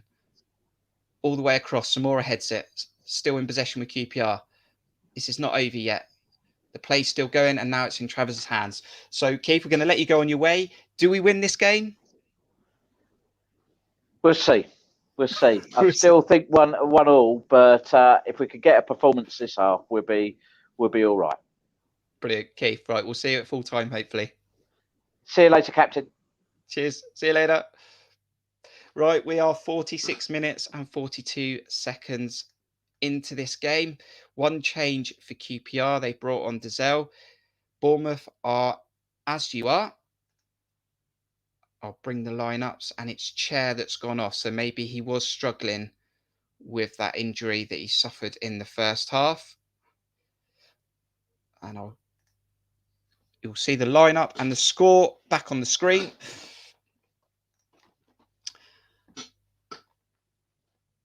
And can Bournemouth have a positive second half? Just like some of you are saying in the chat, can we get the second? I think even if we try and do that and we end up drawing the game, I think as fans we'll be happy. I think we get frustrated when we just go really deep and then we just revert to trying to hold on. And it's not very much the Bournemouth way, is it?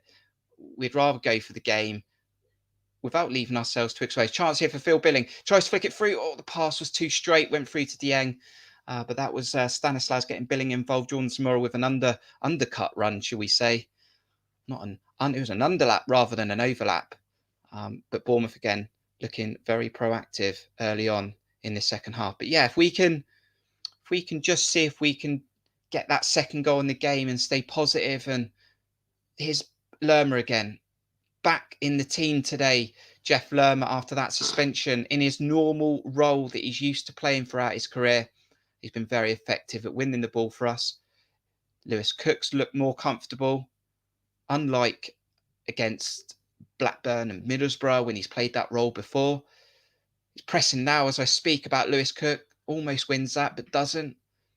QPR now. Space, though, in the centre of the park now for Johansson. On his left foot, tries to feed it through to Dykes. Looks offside, is offside. And that's going to be a offside free kick for Bournemouth. How are you feeling in the chat? Are you still happy with Bournemouth? Do you think they're going to win? Can we keep this result? And we could be taking this back home on Thursday against Cardiff. Puts us in a really, really good place to get back on track. With a transfer window coming round as well. We need some players that are happy playing. Billing looks like he wants to stay. Lloyd Kelly should be staying. No Steve Cook tonight. Who knows if he'll be in AFC Bournemouth come the end of January. Camera's currently showing Scott Parker. Looking composed. In a nice jacket as always. Chewing away on that chewing gum. No changes as of yet. What will those changes be? Like for like changes? We will see. Header by QPR. Dom Solanke's gone down. John Samora kicks it out of play. Will John Samora... Oh, it's Junior Stanislas that went down. I did say Junior Stanislas is down. He's holding his shoulder at the moment. He's played 50 minutes and 6 seconds. And Junior Stanislas looks in discomfort.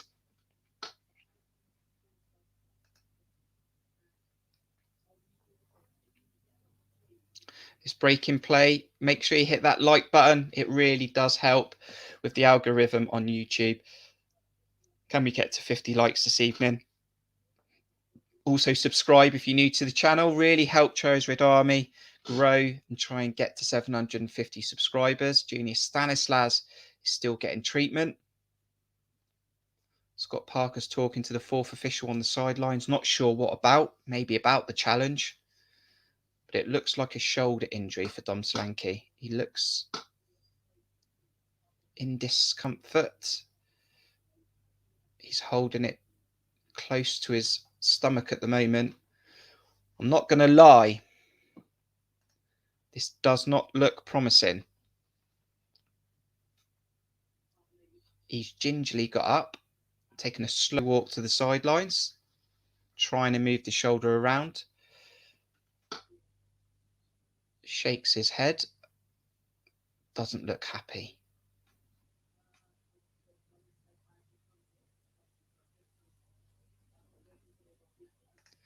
Daniel's happy but nervous. Mark will be happy when we get a second goal. And Dan has said, I think Steve Cook might be off to Newcastle. Wouldn't surprise us, would it?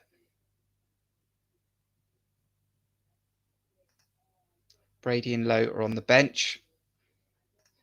And Stephen says, I hate transfer season so much, ifs and buts. We might do a few things. I reckon it'll be loans only, though. Not even sure if Leif Davis will stay. Maybe he'll go back to Leeds. Will Morgan Rogers stay? You know, these are talks potentially in January of ending loan contracts to maybe set up new loan contracts. Who knows? Ryan Christie on the right-hand side, though. Play is back underway. Lewis Cook. Switch of play. Heavy switch. The wet surface takes it away from Zamora. Possession given away poorly by Lewis Cook on that occasion. QPR are back in possession. You know the changes are going to come at some point in this half. Be interesting to see what these are. QPR, like they've done for large spells this evening. Playing the ball at the back. Now a switch diagonal to Johansson. Takes it out the air. Tries to feed it to Dykes. Doesn't quite make it. Back in control, though, with Johansson. Remember, the last time QPR played was at home. Lost 2-0 against Stoke City. Take that scoreline tonight.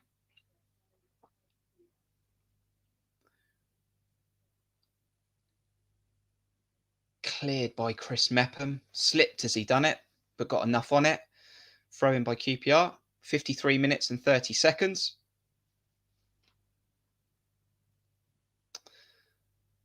And Andrew said that we've got 730 subscribers. So whoever you are, new subscriber, thank you very much. Really appreciate that. For helping Cherries Red Army on YouTube. QPR 0, Bournemouth 1. Goal scored by Dom Solanke, assisted by Junior Stanislas in the 41st minute. Great delivery from Junior Stanislas, dead ball free kick. Dom Solanke with a flicked header into the net. Made up for his earlier miss in the 29th minute when he pretty much had the whole goal to aim at. Chance here for QPR, squared. Jeff Lermer's there, been there all night. Back with QPR though. We're starting to go into the realms of defending deep already. We're only 54 minutes in. Jack Stacey, great decision by Jack Stacey. Wins the first header, wins the second header. Plays it down the line for Dom Solanke. Looks heavy, is heavy. This game might get stretched very, very soon. QPR, possession in their own half.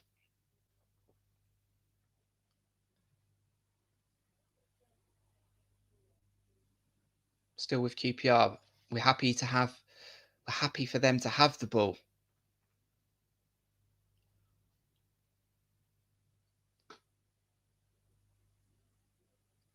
Passing it from right to left at the moment. QPR are playing from left to right in blue and white.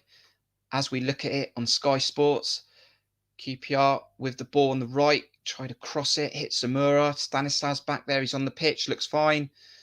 Lewis Cook is in his own penalty box at the moment. Taking too many touches. Junior Stanislas is deeper than Zamora. Plays it down the line. Solanke's trying to hold the line, wins the ball. Does it go out of play? Referee says no. QPR win it.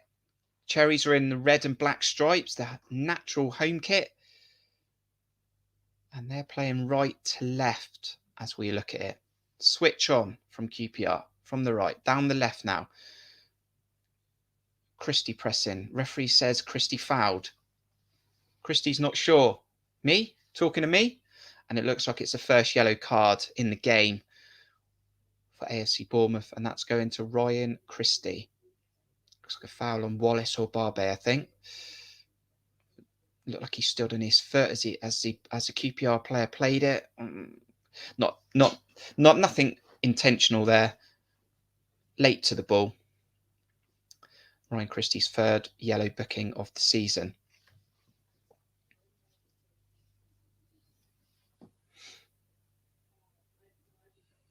QPR throwing players forward. They're about 40 yards out down the left.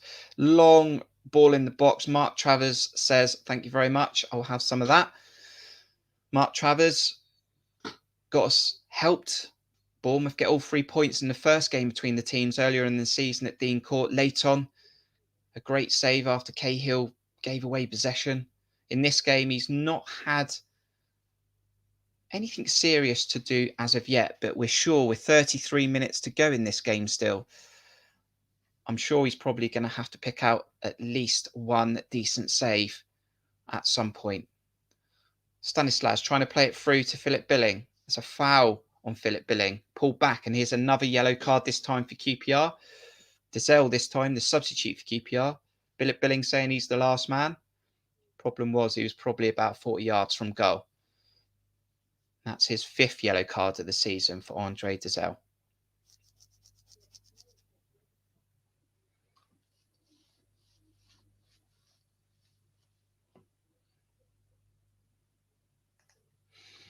(747) SP says Eddie Howe looking at Lloyd Kelly according to the rumour mill in the Nationals. Yeah, I'm not sure. I'm not surprised about that one, but I'd be very surprised if we let Lloyd Kelly go before the end of the season. I'd hope to think Kelly would want to give us to the end of the season and see if we can get back up. Here's a free kick though for Bournemouth. Junior Stanislas. Oh, Dom Solanke left foot saved low by Dieng and a defender at the same time. The goalkeeper might have been injured by his own player. That was a quick free kick. Junior Stanislas was involved again. Solanke got between the lines inside the box. It was short free kicks. Junior Stanislas, Solanke ran onto it. Shot low. Defender blocked it, slid into Dieng, injured his goalkeeper. And that was the first real chance in the second half for the Cherries to take the lead. Dom Solanke is hobbling.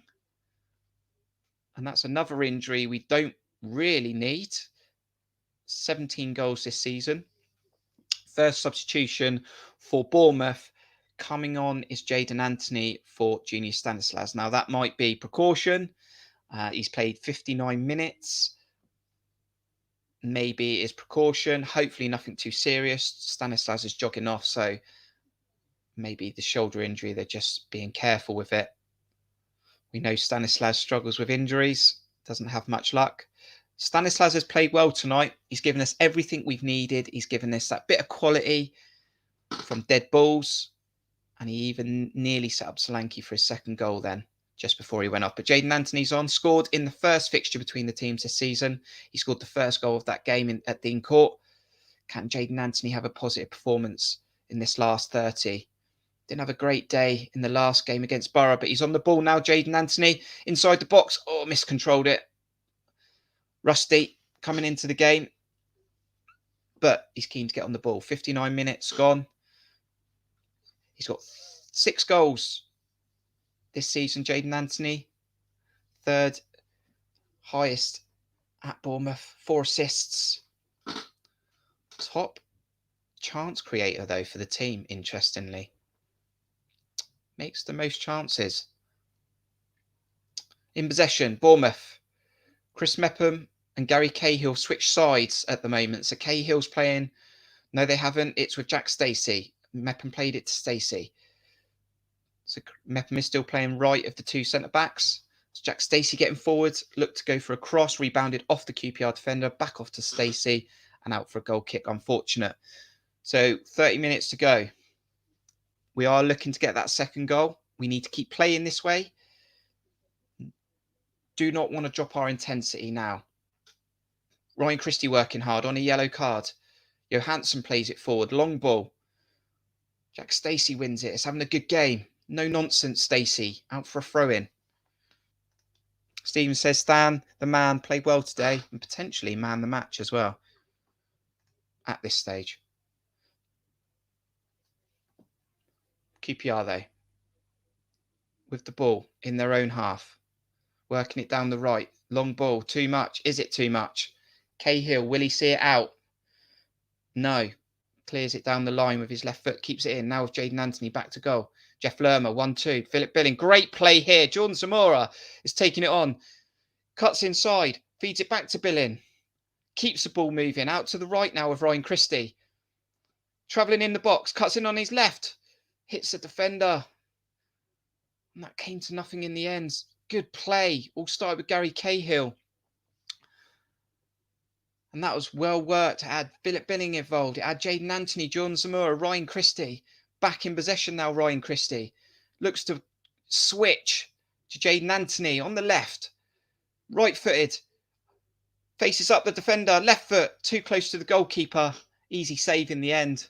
But this is positive from the Cherries. Hopefully we won't regret not taking the chances. But this is positive stuff.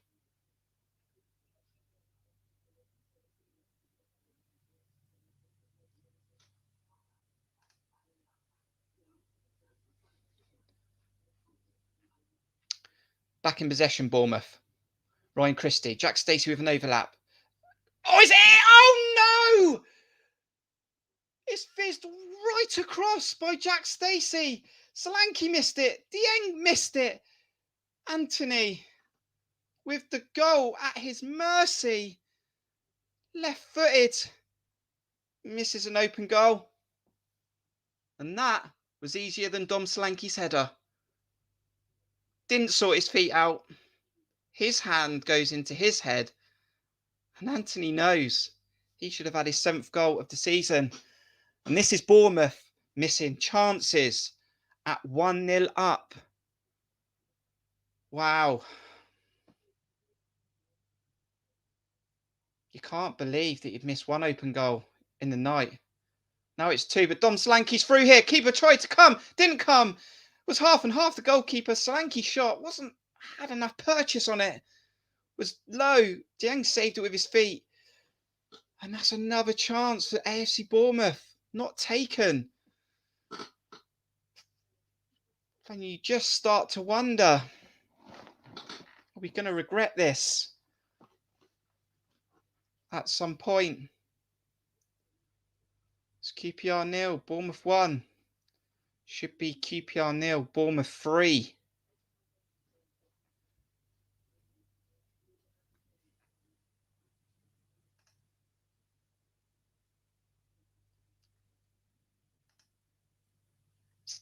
On the ball, Jaden Anthony. After a huge miss there. Stephen says should be 2-0 up. You are so right, Stephen. Should 100% be 2-0 up.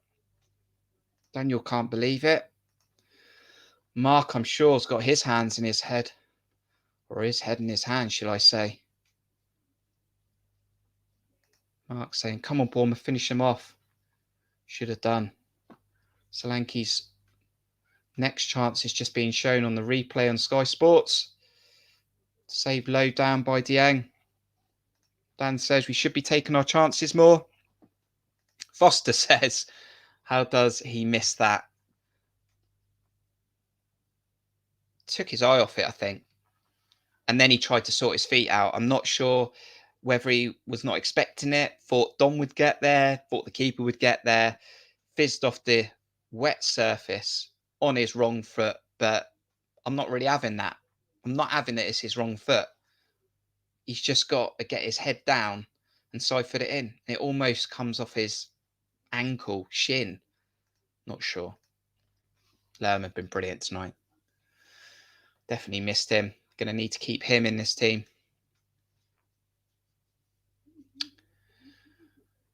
"25 minutes to go. QPR 0, Bournemouth 1. Would have taken a 1-1 draw at the start of the day. After the chances we've missed, I don't think I will anymore. Cleared by Chris Mepham. The 1 shot on target for QPR, 4 shots for Bournemouth, 2 on target. Here's now Phil Billing. A ball from Zamora. Tried to take on the defender. Doesn't. Goes out for a corner to Bournemouth. The QPR defender couldn't keep it in. Jaden Anthony's going to take this corner. We've had success, as I said earlier on in the watch-along, through set pieces involving Jaden Anthony. Dom Solanke is blowing hard at the moment. Breathing hard. But can he get another goal in this game? Jaden Anthony.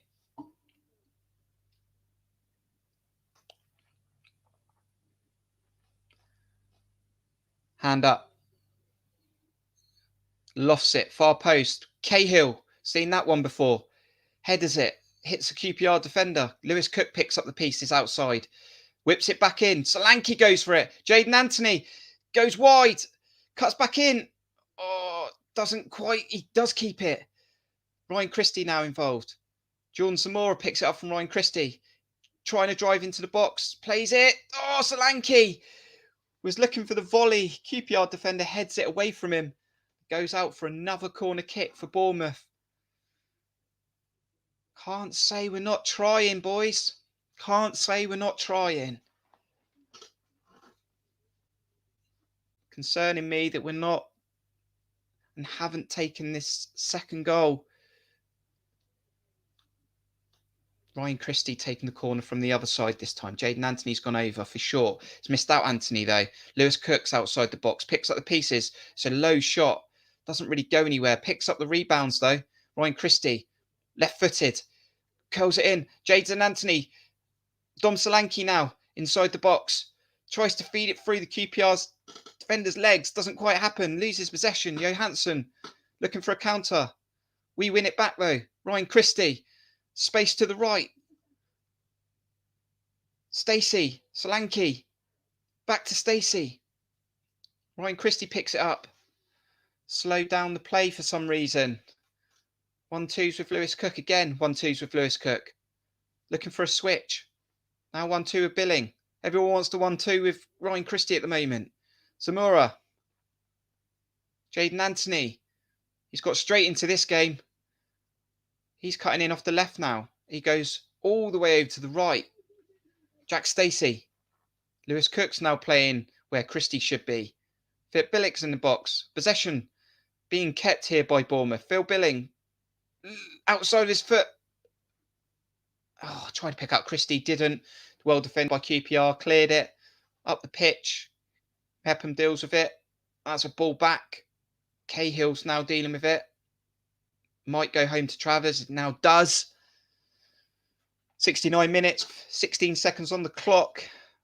Bournemouth are 20 plus minutes away from getting back to winning ways and getting 3 points back on that table. We've picked up 3 points in 6 games. Another substitution coming now for QPR. 2 by the looks of it. Looks like Andre Gray and Adoma are going to come on. First change for QPR.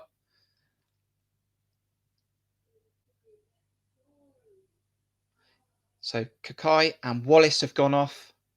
Andre Gray and Adoma have come on. So we talked about Mark Travers not having a big save yet.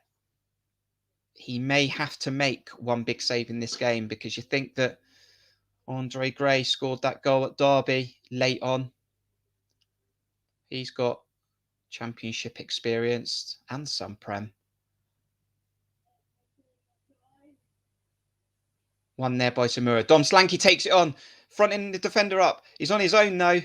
Tried to take on, had to take on 2 defenders, couldn't take on 2 defenders.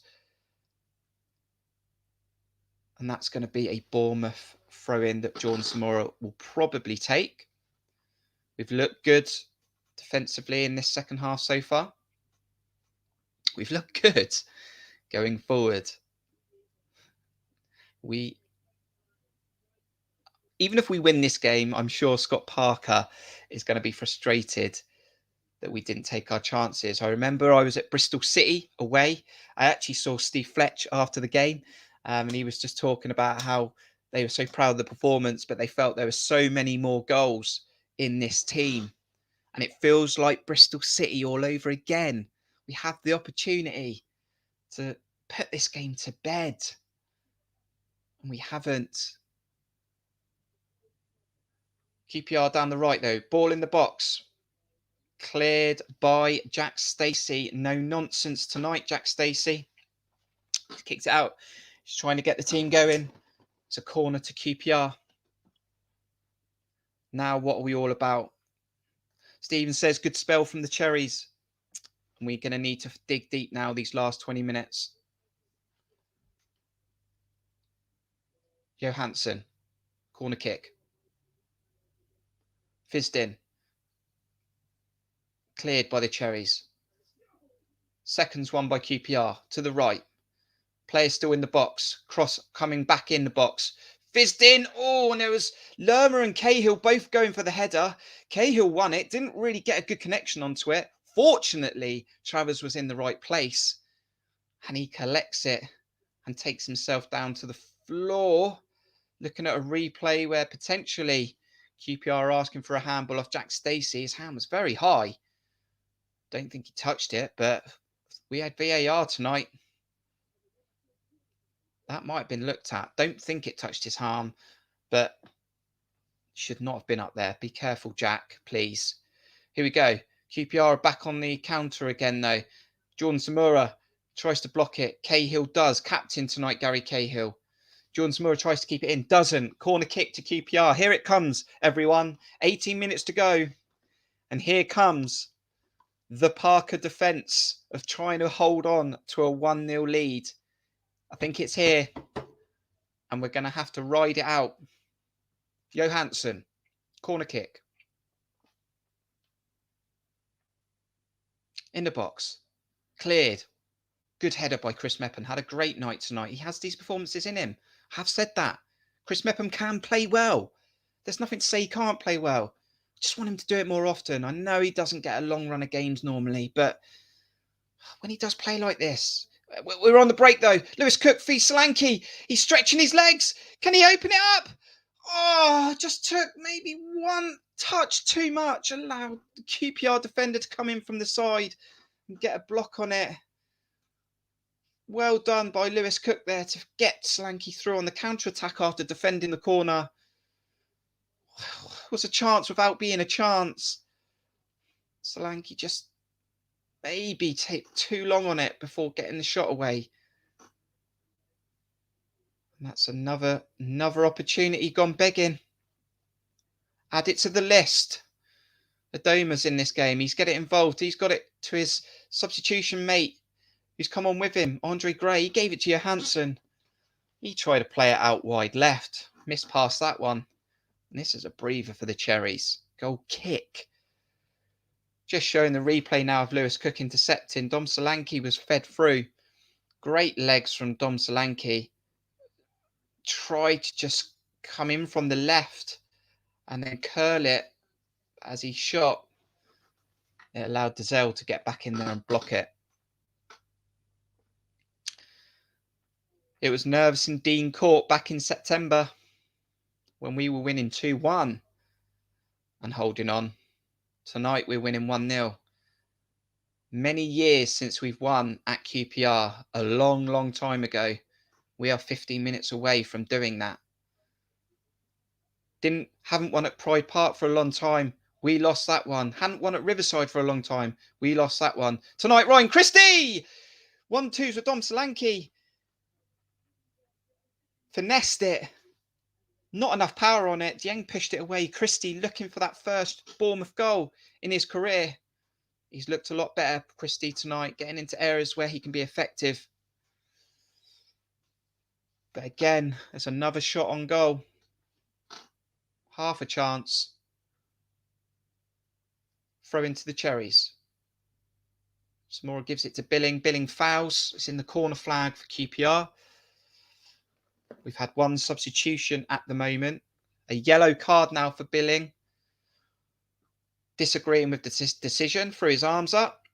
Hopefully he didn't say he got the effing ball, because we know what happens then. He's not happy with that decision. Felt like he used his body well.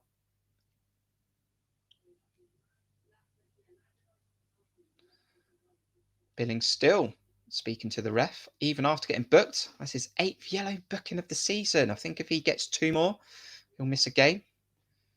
Will be available for Cardiff as long as he stays on the pitch tonight. And to be fair to Billing, he looks fit. Unlike, I thought there was a chance there for QPR to go through. Lerman tried to intercept it, but Cahill dealt with it. Billings looked more himself. He looks like he hasn't struggled with that knee that's given him a problem earlier on a few games ago. He's got in some promising areas. Could have had an assist tonight if Dom Solanke could have scored his first headed chance. Apparently Newcastle are interested in Billing. Don't believe that one for a second. Billing wants to stay and try and get promotion with the Bournemouth. We're happy about that. I'm not sure Eddie got the best out of Billing, to be honest with you. And I don't think Eddie plays in a formation that would suit Billing. I'm sure Billing would like to play for Eddie Howe again. Wouldn't dispute that. Just not sure them two really work, player and manager. But I'm sure pretty much every single player of ours will be linked with Newcastle and Eddie Howe in about a week's time. We'll have to see. We will have more shows coming on the channel, so make sure you subscribe to Cherries Red Army. We'll try and bring you some transfer shows. We'll have a match preview for Cardiff at some point in the next couple of days.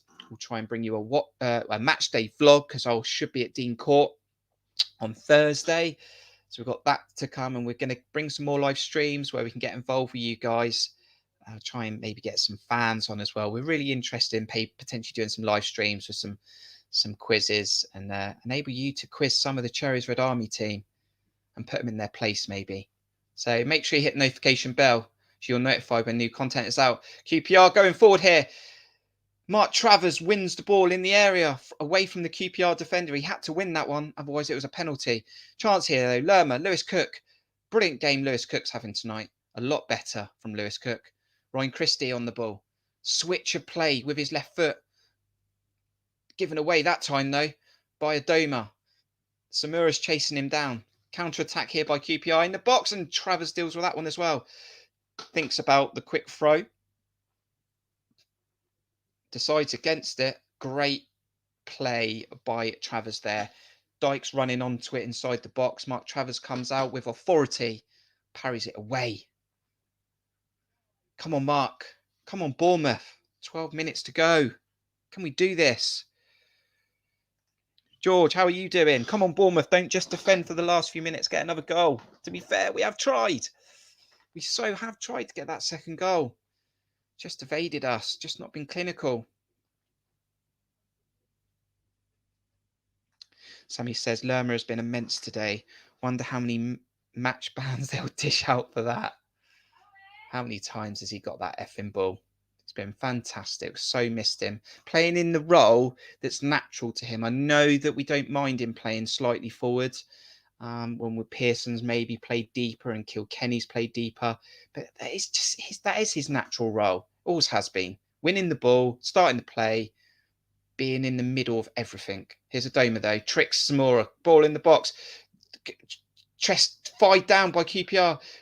Another player who's played well tonight is Jack Stacey. He's defended that one this time. Ball in the box again by QPR. Zamora, please don't go to the African Cup of Nations. Has used his body well that time. And that's gone out for a goal kick. Defending well. Just need to keep going. So close to 3 points. 80 minutes. 20 seconds on the clock. QPR lost their last fixture at home versus Stoke 2-0 back at the start of December. They're currently outside the playoffs. Bournemouth will be looking to go to 46 points.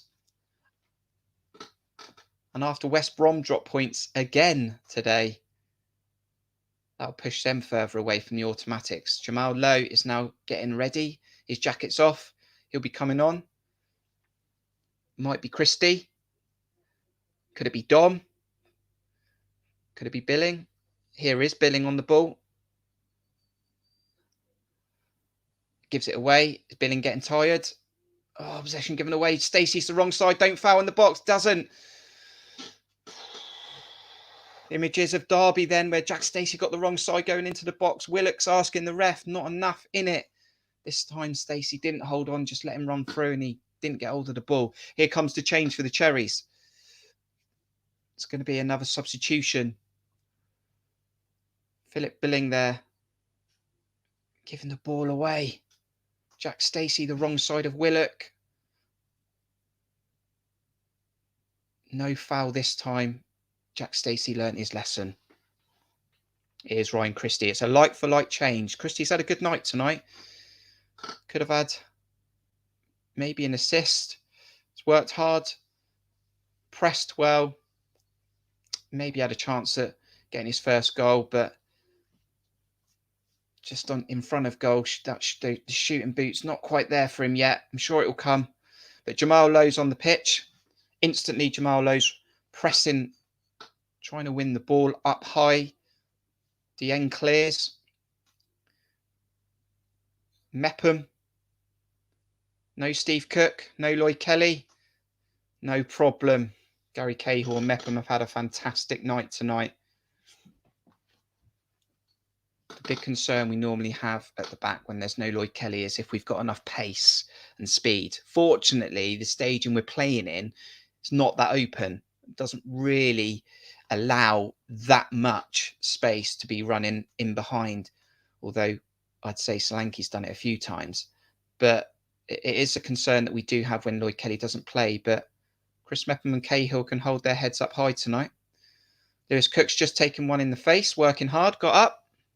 Taking it like a warrior he's been tonight, Lewis Cook. Works so hard. Looks like that injury is out of his mind now. QPR in possession though. Moving forward. Out to the left. Loading the box. Jack Stacey throws his head at it. Chris Mepham wins the header. Jamal Lowe's trying to dribble it out of our own half. Gives it away. Shot coming in, blocked by Jordan Zamora. Bodies on the line. Philip Billing wins a header. Gary Cahill, is he going to let it run out? And now he's just been thrown into the hoardings by Dykes. I don't think he meant it. Gary Cahill's okay. Maybe a few grazes. 83 minutes, coming up to 84. Lerma wants to know why Dykes is not getting a booking. Cahill run the ball out there. He run the ball out and then got a push from behind and hit the barriers. Fortunately, he's okay. Not nice at all. Yeah, he meant it as well. You know what? He meant that. That's awful. Awful by Dykes. Fortunately, Cahill's okay, but that is awful.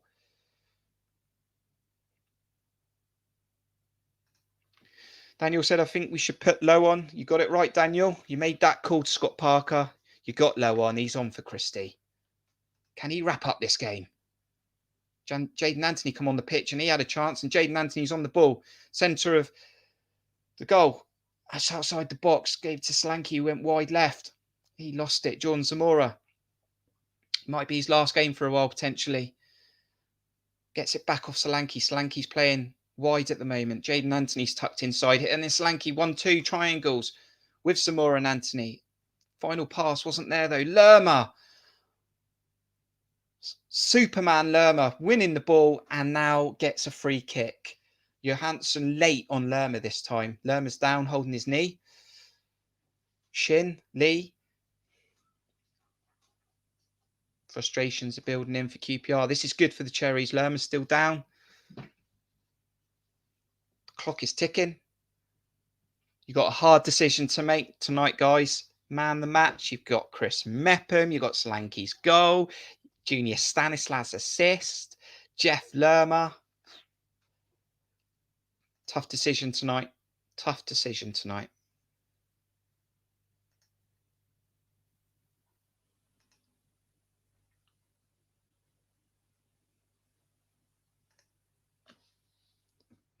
QPR 0, Bournemouth 1.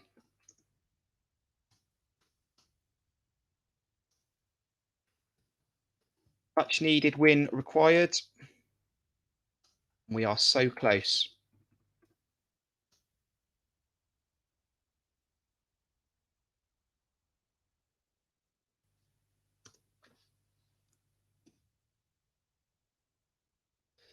QPR in possession. Deep in their own half.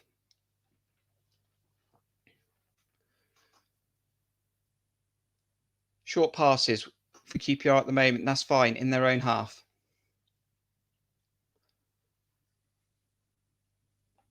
Mark Travers is 5 or 6 minutes away from a clean sheet. Dom Solanke scored in the 41st minute of this game. A great headed goal. 17th league goal of the season. Cleared by the Cherries. QPR have the ball. Free kick to QPR. 87 minutes on the clock. It's going to get tough now. We know that naturally we are going to drop deep. It's just going to happen. QPR wanted a penalty there from Cahill in the back of a Doma, not given. Balls are coming in the box now. Cleared by Gary Cahill. Philip Billing. We have Billing. Stacey's making a run. Jamal Lowe's up there. Billing looks for Lowe. Right-footed. Poor pass through to Dieng. We're defending again. QPR in possession. I'm going to say it. Bournemouth are going to score on the counter late on and win this game 2-0. I've got a feeling. Because QPR are going to have to start throwing more bodies forward very, very soon. And I think Stoke scored late on in the game last here at QPR. Cross in from QPR. Great defending from Anthony. Used his body. QPR asking for a penalty for the 4th time. Johansson's asking for it. Ball in the box by Doma. Stacey wins another header this evening. Now Solanke. I said 2-0 with a counter-attack. On the ball. Jamal Lowe's getting ahead. Solanke. Trying to go between 2 defenders. Can't go between 2 defenders. Given away. Long ball up front by QPR. Adoma's trying to keep it in. The wet surface. Will it take it out? No. Adoma's kept it in. Johansson. Just outside the box. Billing closing it down. Lerma goes across. Stacey. Trying to block it. Doesn't block it. Header in. Headers. Ping-ponging around in Bournemouth's area. Philip Billing gets his 6 foot, whatever he is, leg through it. Clears it up top. And it's going to be an onslaught. 89 minutes on the clock. Jamal Lowe is our furthest man forward at the moment. Lewis Cook is over at the left. Jaden Anthony now trying to stop Adoma. 10 men behind the ball. Slipped in. It looks onside. Travers! Lerma throws his body at it. And we live again. Another ball in the box. Headed. You can't say the boys haven't given it their all tonight. Bodies on the line. And a free kick offside this time. Johansson's giving the ref some lip. Lewis Cook's on the floor. Jeff Lerma's on the floor. I'm going to be on the floor in a minute. There was a chance for QPR. They got in behind the back four. Squared it. Mark Travers got a hand on it. Jeff Lerma for himself at the shot coming in from the box. Then we defended again. Chris Mepham looks tired. Oh, great hand by Travers. And then Jeff Lerma throwing everything at it. 5 added minutes in this game. Another replay being shown of Johansson's penalty claims. Anthony used his body well this time.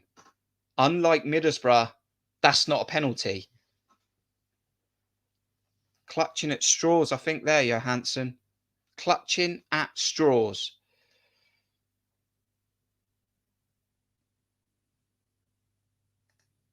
Cameron says Lerma's been outstanding. Game management time. So it's on the screen. Sammy says, bloody hell, followed by, oh my God, love Lerma.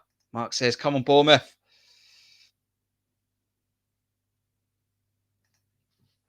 "91 minutes and 20 seconds on the clock.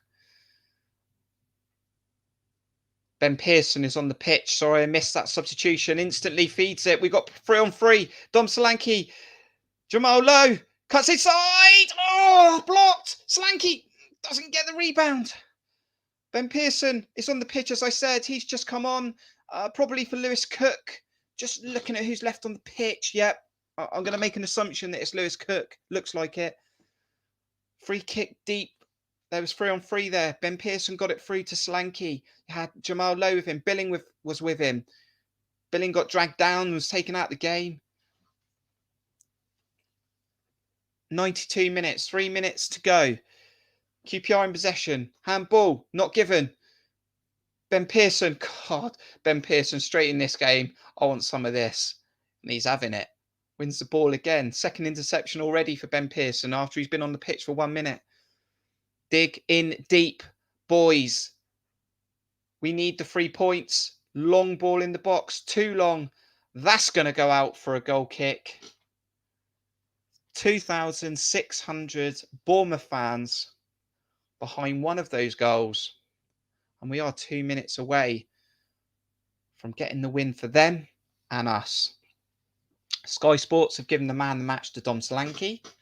Goals, 1, 6 shots. He's also had the most shots on target this evening. Should have had 2. Scott Parker is vocal on the sidelines.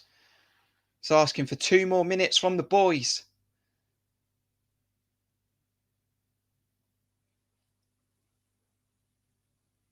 It's going to be a throw-in to QPR in their own half. Clock is running down. We look tired. QPR haven't played for 3 weeks and they're still trying to hunt down an equaliser, but that's given away again, and that'll be another goal kick to Bournemouth. Cheap possession being given away by QPR. Perfect for us though. Stay with us at full time. Don't go anywhere.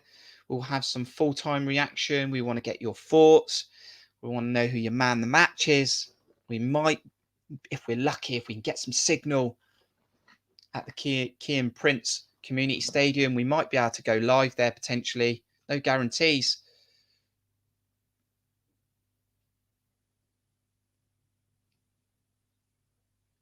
We are 94 minutes and 10 seconds into the final minute of this game. QPR 0, Bournemouth 1. Will Bournemouth get a win at QPR for the first time in donkey's years? Will QPR suffer their second defeat in a row and second defeat at home? And can Bournemouth get their first win at the 7th attempt? Throw down the line. Out for a goal kick. 20 seconds to go.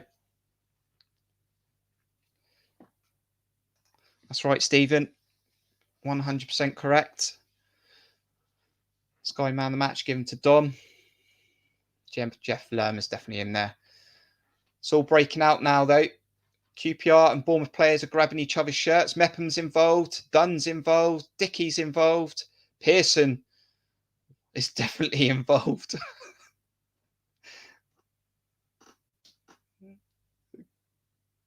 Cameras are currently on Dykes and Pearson. This might add a little bit more time onto it.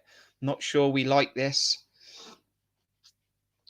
I wonder if the EFL will get involved with this at a later date as well for not keeping the players in touch. Referee's trying to get it under control.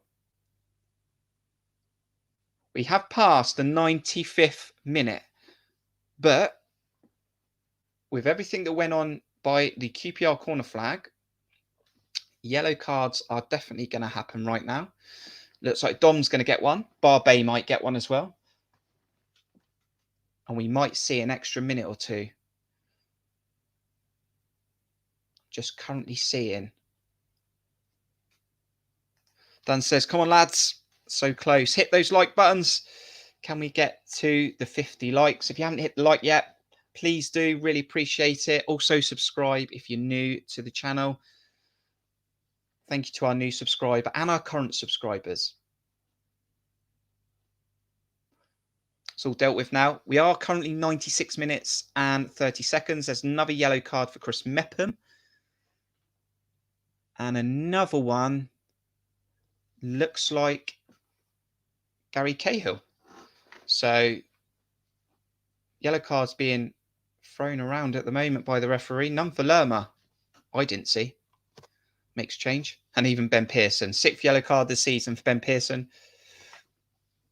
He's come on this pitch, break down the play. Ref's not done yet. It's another yellow card. And a red. Who's gone? That's a sending off for QPR.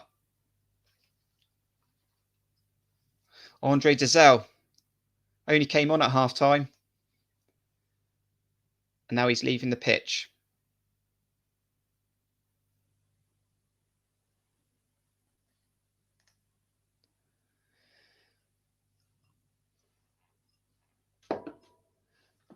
The clock says 97 minutes and 35 seconds. We should have had 5. The referee is still playing. Lerma tries to win the header. Flicked on. Great play from Chris Mepham to feint a kick out. And a QPR attacker was coming in behind him. Didn't read it. It went out for a goal kick. Excellent by Chris Mepham. He's picked up their yellow card to confirm that as well. That's his 6th yellow card of the season. Thank you for joining us on this watch along. Please don't go anywhere. Stay with us for full-time reaction. Lerma's on the floor at the moment. Cahill's picking Lerma up. Not sure what went on there. Stay out of it, Lerma. You've been brilliant tonight, Jeff. Don't get involved. We're winning the game. A big win. Back to winning ways. And we will go on to Dean Court on Thursday against Cardiff. Big goal kick by Mark Travers. Ref still playing. 98 minutes. 40 seconds. Long by Dieng. Cahill, captain tonight. Been fantastic. Solanke takes it. Taking it right up the pitch. Going into the 99th minute. Solanke fouled in the corner. Free kick to Solanke. Deep in QPR's half by the corner flag. That surely has to be it.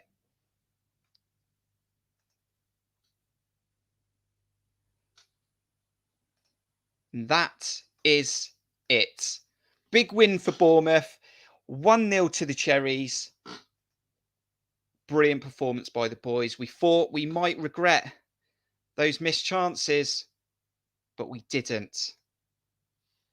It is full time, and it is QPR 0, Bournemouth 1. How you feeling in the chat? We'll get some full-time reaction very, very soon. How are you feeling in the chat? Let's get some raw reaction already in the chat from you. Apologise if the signal's just slightly down at the moment. I'm hoping it'll come back very, very soon. Let's get some full-time reaction, shall we? It's gone. The whistle was gone.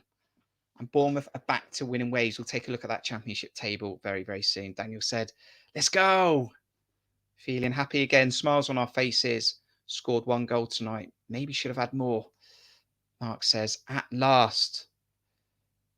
Bournemouth 1, QPR 0. How you doing, Max? Thanks for joining us. Mark says, get in there. Max follows it up with a let's go. And finally, we have won.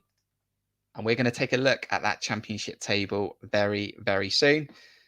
AFC Bournemouth should be top of it. Stephen, better performance all round, great 3 points. I mean, I don't want to bring any negatives in, obviously, but, you know, we could have scored more tonight, but I think just getting the 3 points at a ground that we notoriously don't do very well at is a great feeling. Thank God for that. And Cameron is also very, very happy. So we'll take a look at some of those stats. You'll see on the banner, it's full time. That Dom Solanke 41st minute goal. Who is your man of the match? Stick it in the chat. We'll come back to that in a moment. Also subscribe if you're new to the channel. Really appreciate that. Also hit the like button as well. So let's hope we get some full-time reaction. We'll stay on for a little bit. Keith might come back and give us his full-time thoughts. He went for 1-1. I went for 1-1. But we did win 1-0. We might potentially get some reaction from the stadium as well, potentially, depending on what the signal's like. We might get some of the Cherries Red Army team in as well. But 3 points on the board. We want to know who your man of the match is, so let us know in the chat. The man that got the goal, that won us the game. Let's enjoy a little Solanke advert.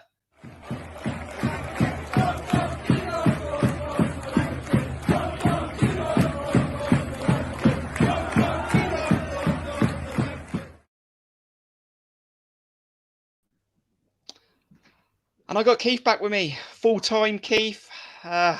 Nerves again. We're going to go through this game. We might get some reaction from the stadium if the signal's pretty decent. But raw reaction, Keith. We got there. We should have won by more. But what a team performance. Bodies on the line. Won at a stadium that we struggled to win at. Back to winning ways at the 7th attempt. Bournemouth 1, QPR 0. Delighted. That was a much better performance today. Show some real passion at the end. I mean, they brought Adoma on, who was putting balls into the box, but we held our ground. Jeff, what an interception! Man of the match, and what a difference it makes him being the holding. He was tremendous today, and great to see Stacey starting to maraud forward. Yeah, we could have got a few more goals, and I think we're far from the finished article here. But what a difference in the attitude. I thought Stan, when he was on, I thought he offered us something. I thought Dom was just so busy again today. He's just fighting centre backs and causing trouble. And when's Christie going to get that goal? Because he really, I mean, he had several chances, but the thing is, we didn't let up the second half, which we have done. And then I just think, but the key to me today was the balance in the midfield was right. And once Lewis has got his game shoes on, some of those little crosses that just were behind, like Zamora or Christie, once they start ranging in, we could be back in business. But it's important to win. And the importance of the performance that was tough there, and I don't know what happened in the last few minutes and what was going on, but delighted again, delighted. 56 possession to QPR at the end of the game. We had 44%. Let's just take a look at some of those other stats. We'll look back at the key points in the game, shall we? But you'll see those are all the attempts at the goal. So you'll see us in blue and you'll see QPR's in red. But we had 16 shots on goal. 8 for QPR, not necessarily all on target. Won lots of tackles tonight with Jeff Lerma in there. Like you said, Keith, we won the battle of the tackles. Interceptions, 12. Even Ben Pearson came on late and straight away got involved with 2 attempts, but 2 interceptions. And just really fought hard, you know. Aerials, we done well in again with Chris Mepham and Gary Cahill. But it was that goal, that one goal, which I think is this one here, is from Dom Solanke. It involved Junior Stanislas giving us that quality from a dead ball, like we spoke about earlier on. And Dom Solanke, after missing, has to say, an open chance 10 minutes earlier, put that to the back of his mind and took this goal really well. And this was the big goal that won us the game.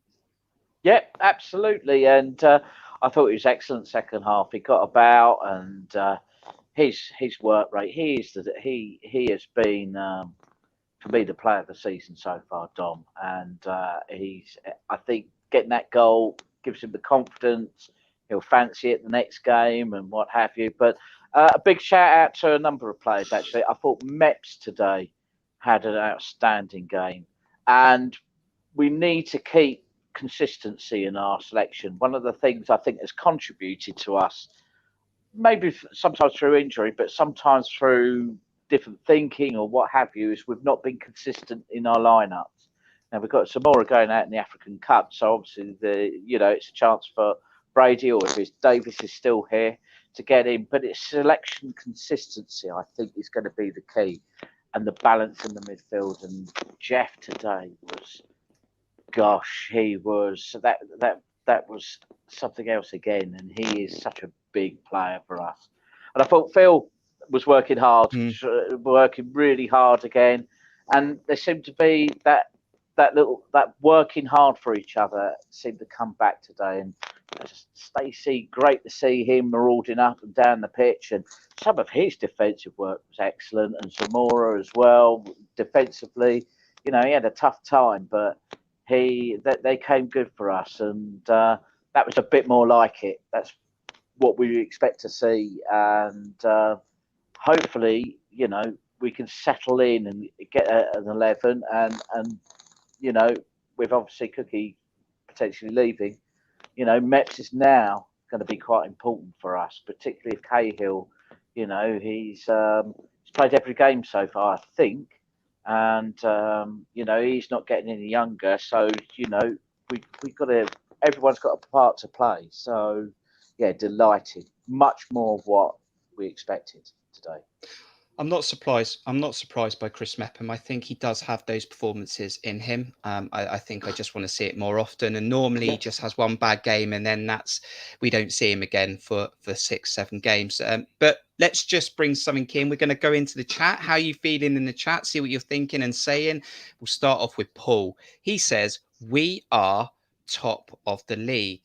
Well, we need to verify that, Paul. I want to take your word for it. And I am going to take your word for it, Paul, because Bournemouth are top of the league. Picked up the 3 points. Took us 6 games to get that amount of points recently. But at the 7th attempt, we won the game. We are now top of the league. Played one more game than Fulham. Yes, but 46 points. Fulham is second, 45. Blackburn played 23 games, 42. West Brom dropped points today as well, 41 points. Middlesbrough, 36. Huddersfield, 36. And QPR stay outside the playoff places. Games in hand. Nice feeling though, Keith, seeing us top of the championship again. Absolutely. You wonder how we got away with that. And that shows you how tough this division is. I mean, nobody's running away with it, which is a little bit different from last season. Obviously, Norwich were quite dominant, and then Watford came strong as well. So this is all to play for. And, this is going to be tough from now on in, because everyone can take points off everyone else, and there's no gimmies in this. But it is pleasing to see us back in the top spot. And obviously we've got the 30th coming up against Cardiff. Now, on paper, that should be a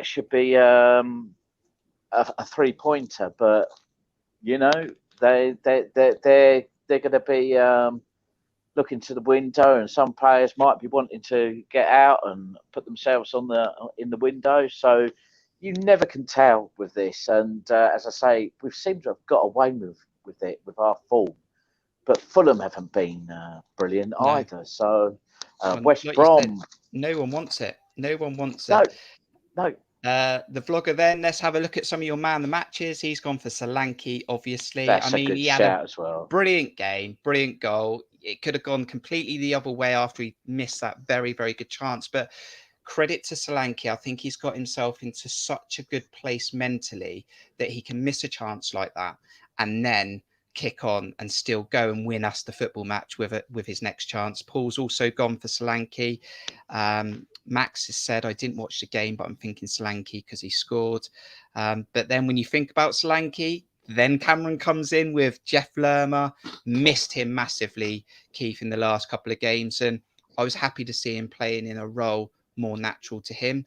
Mark Travers played very well again, back on clean sheets on the road.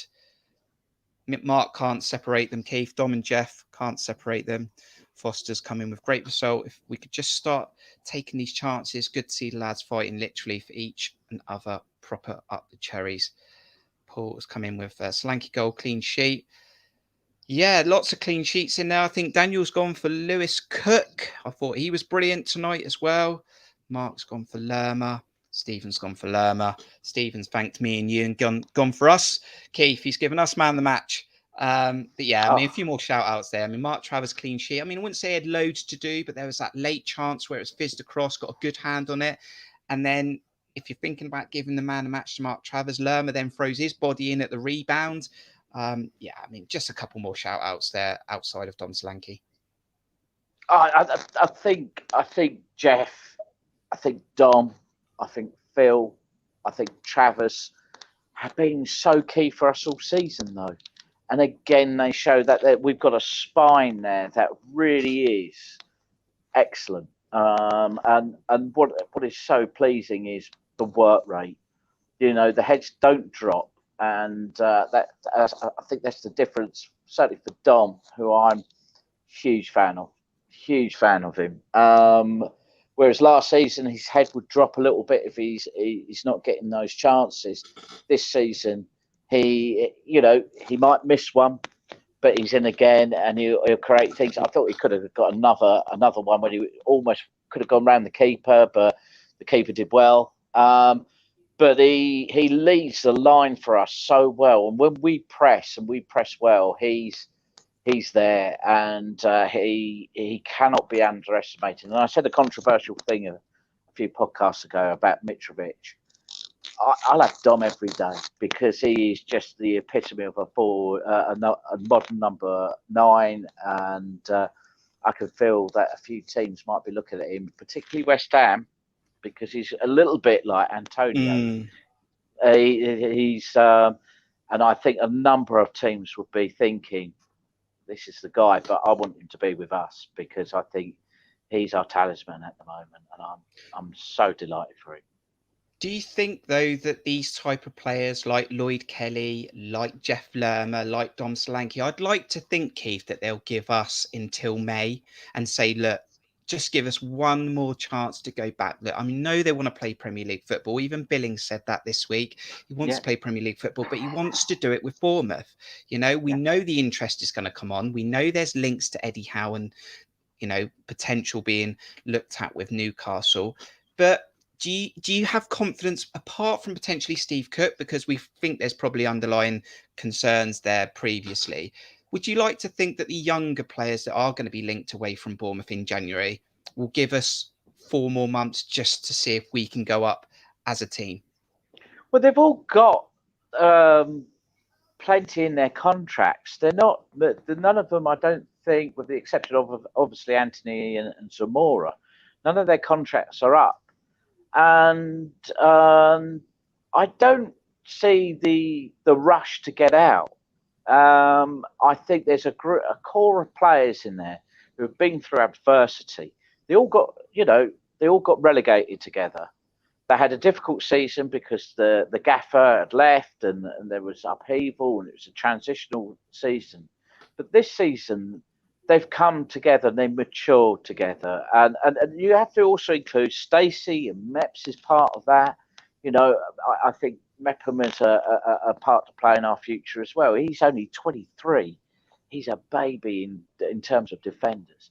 And there's a group of them there that want to have got something to prove. And they're not necessarily going to be, our first team choice wherever they go. They're going to be on the bench. Whereas here, they can really make a name for themselves. Now, it's all about how Scott manages them and how Richard Hughes manages them. But at the moment, does Jeff look as though he wants to go anywhere? Don't think so. I think Phil has clearly stated again this week he loves it here at Bournemouth. I think you could probably say the same with Lloyd. Kelly, I think you could say the same with Dom. Because, that here they could really shine. Whereas they'd be bench warming and getting bit part playing in the Premier League. So, and to get on your CV a promotion is a big deal. That says something that agents can go if they do want to move away. They said, well, these guys got a promotion out of it, and but I would like them to stay as long as they can and really develop and do something with us, as we did with, if you remember, 15, 16. Those guys, look what they achieved, and they can achieve with us as well. And we're a good club. We might be a small club in comparison to the big, but you see the fans after Saturdays, they're out there, they're waiting, they want to talk to their players, and they're really appreciated here when they're on fire. And I think that makes a big part. And Bournemouth is a beautiful place. Why, beautiful beaches and everything. And why rush off to somewhere else? Agree, absolutely. Right, we are having connection issues at QPR. Paul was there. He said it wasn't the nicest stadium, I think, or struggling with connections and stuff. So, final thought though, we got Mark need to back it up now with 2 wins. Because obviously we didn't win our last home game, but I think I know what Mark's trying to say. We need to back it up now. And interestingly, I thought this game played perfectly into our hands, even though I did say don't normally do well at QPR. We struggled there last year, but with them having that break, I felt like it was going to play into our hands. And we're now playing Cardiff on Thursday, Keith, in a similar situation. They've also not played as many games because of COVID, and this is going to be their first game back. Now, I haven't got it to hand, but it's probably about the same amount of time that Cardiff have been away. Is that also going to play into our hands back at home, under the lights at Dean Court, with the fans? I think I'm really confident now that we could get back-to-back wins.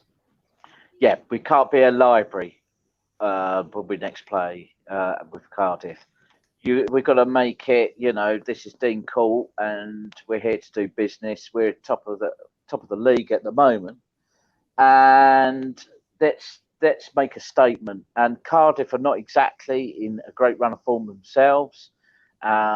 We've got to take advantage while our team is comparatively COVID free.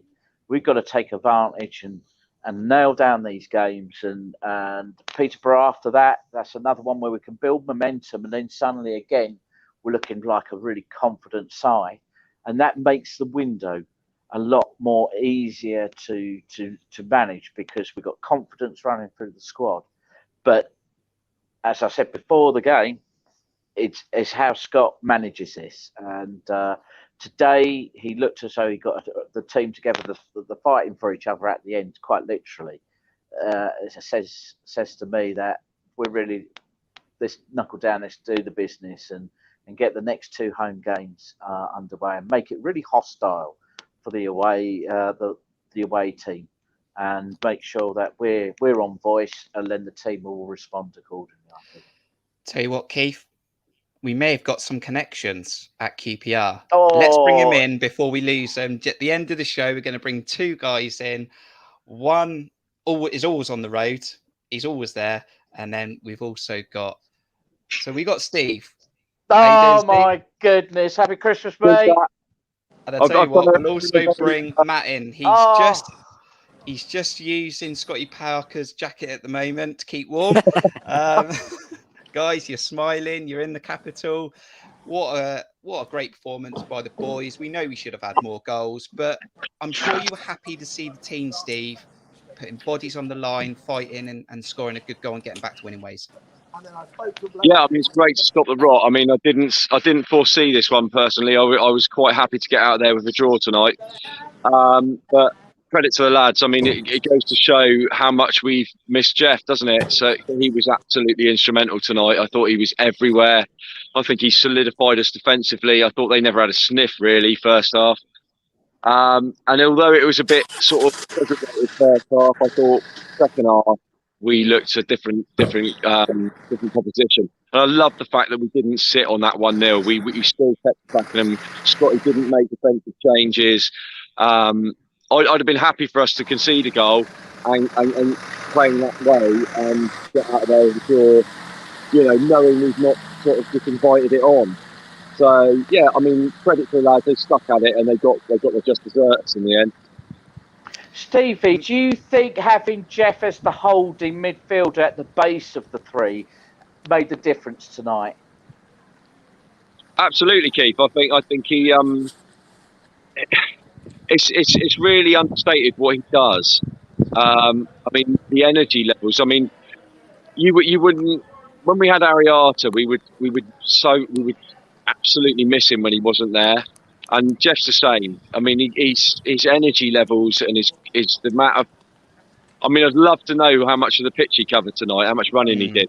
He seemed to be everywhere, and it wasn't just for that side of the game. His link up play and some of his passing, some of his through balls. I can't remember exactly, but I think there's a couple he put through, and I thought that's a Lewis Cook sort of ball. Tonight, I think he was absolutely man of the match for me. Brilliant. Where's Matty's dropped out? We'll keep you in then, Steve. He's been chatted up, hasn't he? He's been chatted up by all these young ladies. Caught out. Couple of other mentions then, Steve. Chris Mepham came back into the team. Didn't have a great day at that stadium last year. If you remember, he gave the ball away in his own box. He came back into the side. No Steve Cook, no Lloyd Kelly. Thought he was fantastic. Junior Stanislas was able to get 55, 60 minutes just about in him. And he's got that quality. We haven't scored any direct free kicks yet this season. But he got that quality. He got the assist for Don Solanke's goal. Yeah, I mean, you know that you're going to get quality from Junior Stanislas. We were a bit sort of, when we saw the team sheets, we were a little bit worried about how that link up would go with him and Zamora. You haven't got the link up of Anthony and Zamora. You've got Junior and Zamora.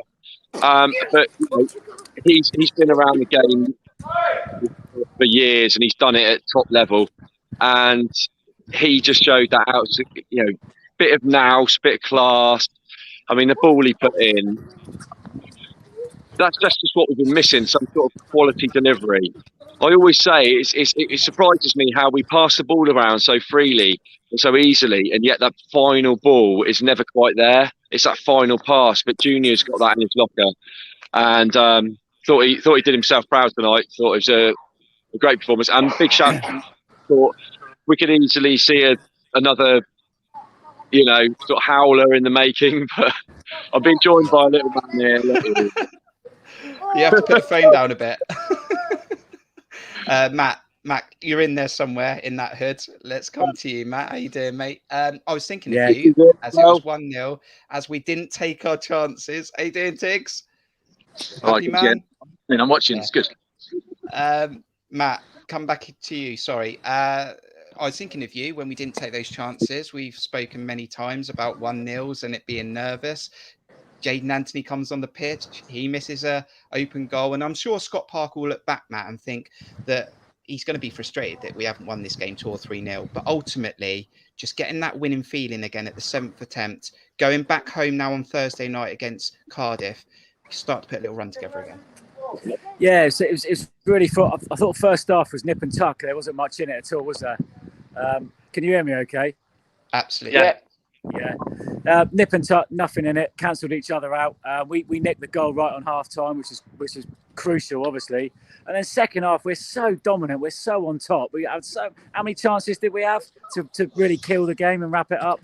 And we just couldn't do it. It's so frustrating. We make it such hard work for ourselves. But like Steve said earlier, you only miss Jeff Lerma when he's not playing, and then you realise how pivotal he is.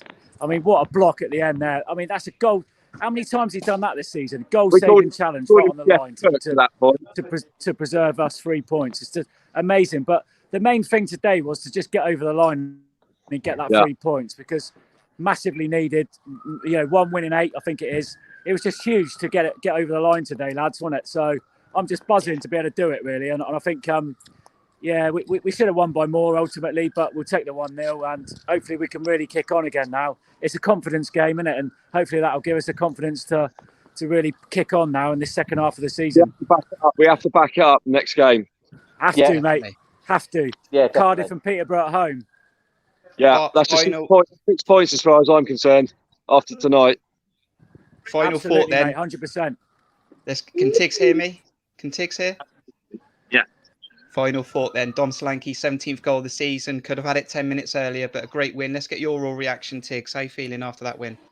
I'm feeling great, mate. I mean, he worked hard for it, Dom, to be fair, the goal that he got. I mean, he worked hard all game, I should say, to create opportunities. And then Junior was Junior. He's just, I think, technically the best player we've got. So, brilliant. And it was lovely to see. And Steve and I talked about this earlier, that we didn't sit back. We acted on that front foot in the second half. And that's the big difference between this game and every other. And I don't know if that is down to the personnel changes or the fact that we didn't have a centre half on the bench to bring on. But nevertheless, we got there, didn't we? So, I'm buzzing, mate. And I'm going to start moving because it's starting to rain.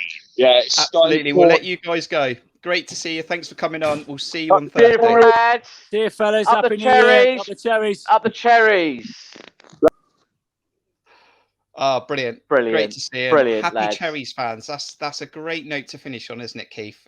Going into Thursday breeds confidence within the side. The fans are going to be happy going home tonight, 2,600, and should be a rocking Dean Court on Thursday night. Absolutely. I mean, unfortunately, I'm not there. But I know you guys are there, and I should be waiting with bated breath for all your podcasts, because this is where we get into it. This is where seasons are decided and who does what. And if we can make a statement in the next 2 to 3 games and say to the rest of the league, come on, but this could be us on the beach in May. Not saying it, but I'm not saying it, but we've got a golden opportunity to really say to people, look, we mean business, and whatever your parachute payments or your financial situation, we're serious about it. Let's see what Fulham and Mitrovic can do. Let's see what West Brom can do, and let's see what Blackburn can do. If they got the stamina and the legs to keep up with us. So it's all to play for. Keith, it's been great to see you as always. I'm great you had a good Christmas. You're seeing friends tomorrow. Boxing Day points. Thanks for joining us. You're going to be on more Cherries Red Army content throughout the season. Final goodbye. Cheerio, up the cherries, everyone. But stay with me until the end, and we'll close out the show together. Thank you to everyone who's joined us this evening. If you weren't able to join us live and you've watched this back, also thank you. But make sure you hit that like button. It really does help with the algorithm on YouTube. We're trying to grow. Also, subscribe if you're new to the channel as well. We've got Cardiff coming on Thursday. We will try really, really hard to try and get a preview out for you. We will definitely have a match day vlog. Also, just want to thank our channel supporter members that we have on our channel. It really does help. Mike, Richard, Rich, Steve, Neil, Sammy, thank you. You can also become a channel supporter member for just £5 a month. You can go to buymeacoffee.com/cherriesredarmy. A nice little contribution. It helps us use the platforms that we use tonight and to make sure the content is as fun and entertaining for you. If you don't want to be a monthly supporter, you can just join, just make a simple donation at the same buymeacoffee.com/cherriesredarmy. But Bournemouth, from me and Keith, we were able to get back to winning ways tonight at the 7th attempt with Dom Solanke's 17th goal of the season. Make sure you take care of yourselves. Be safe. We'll see you on the next video. From me and Keith, we'll see you soon. Up the cherries. Up the cherries.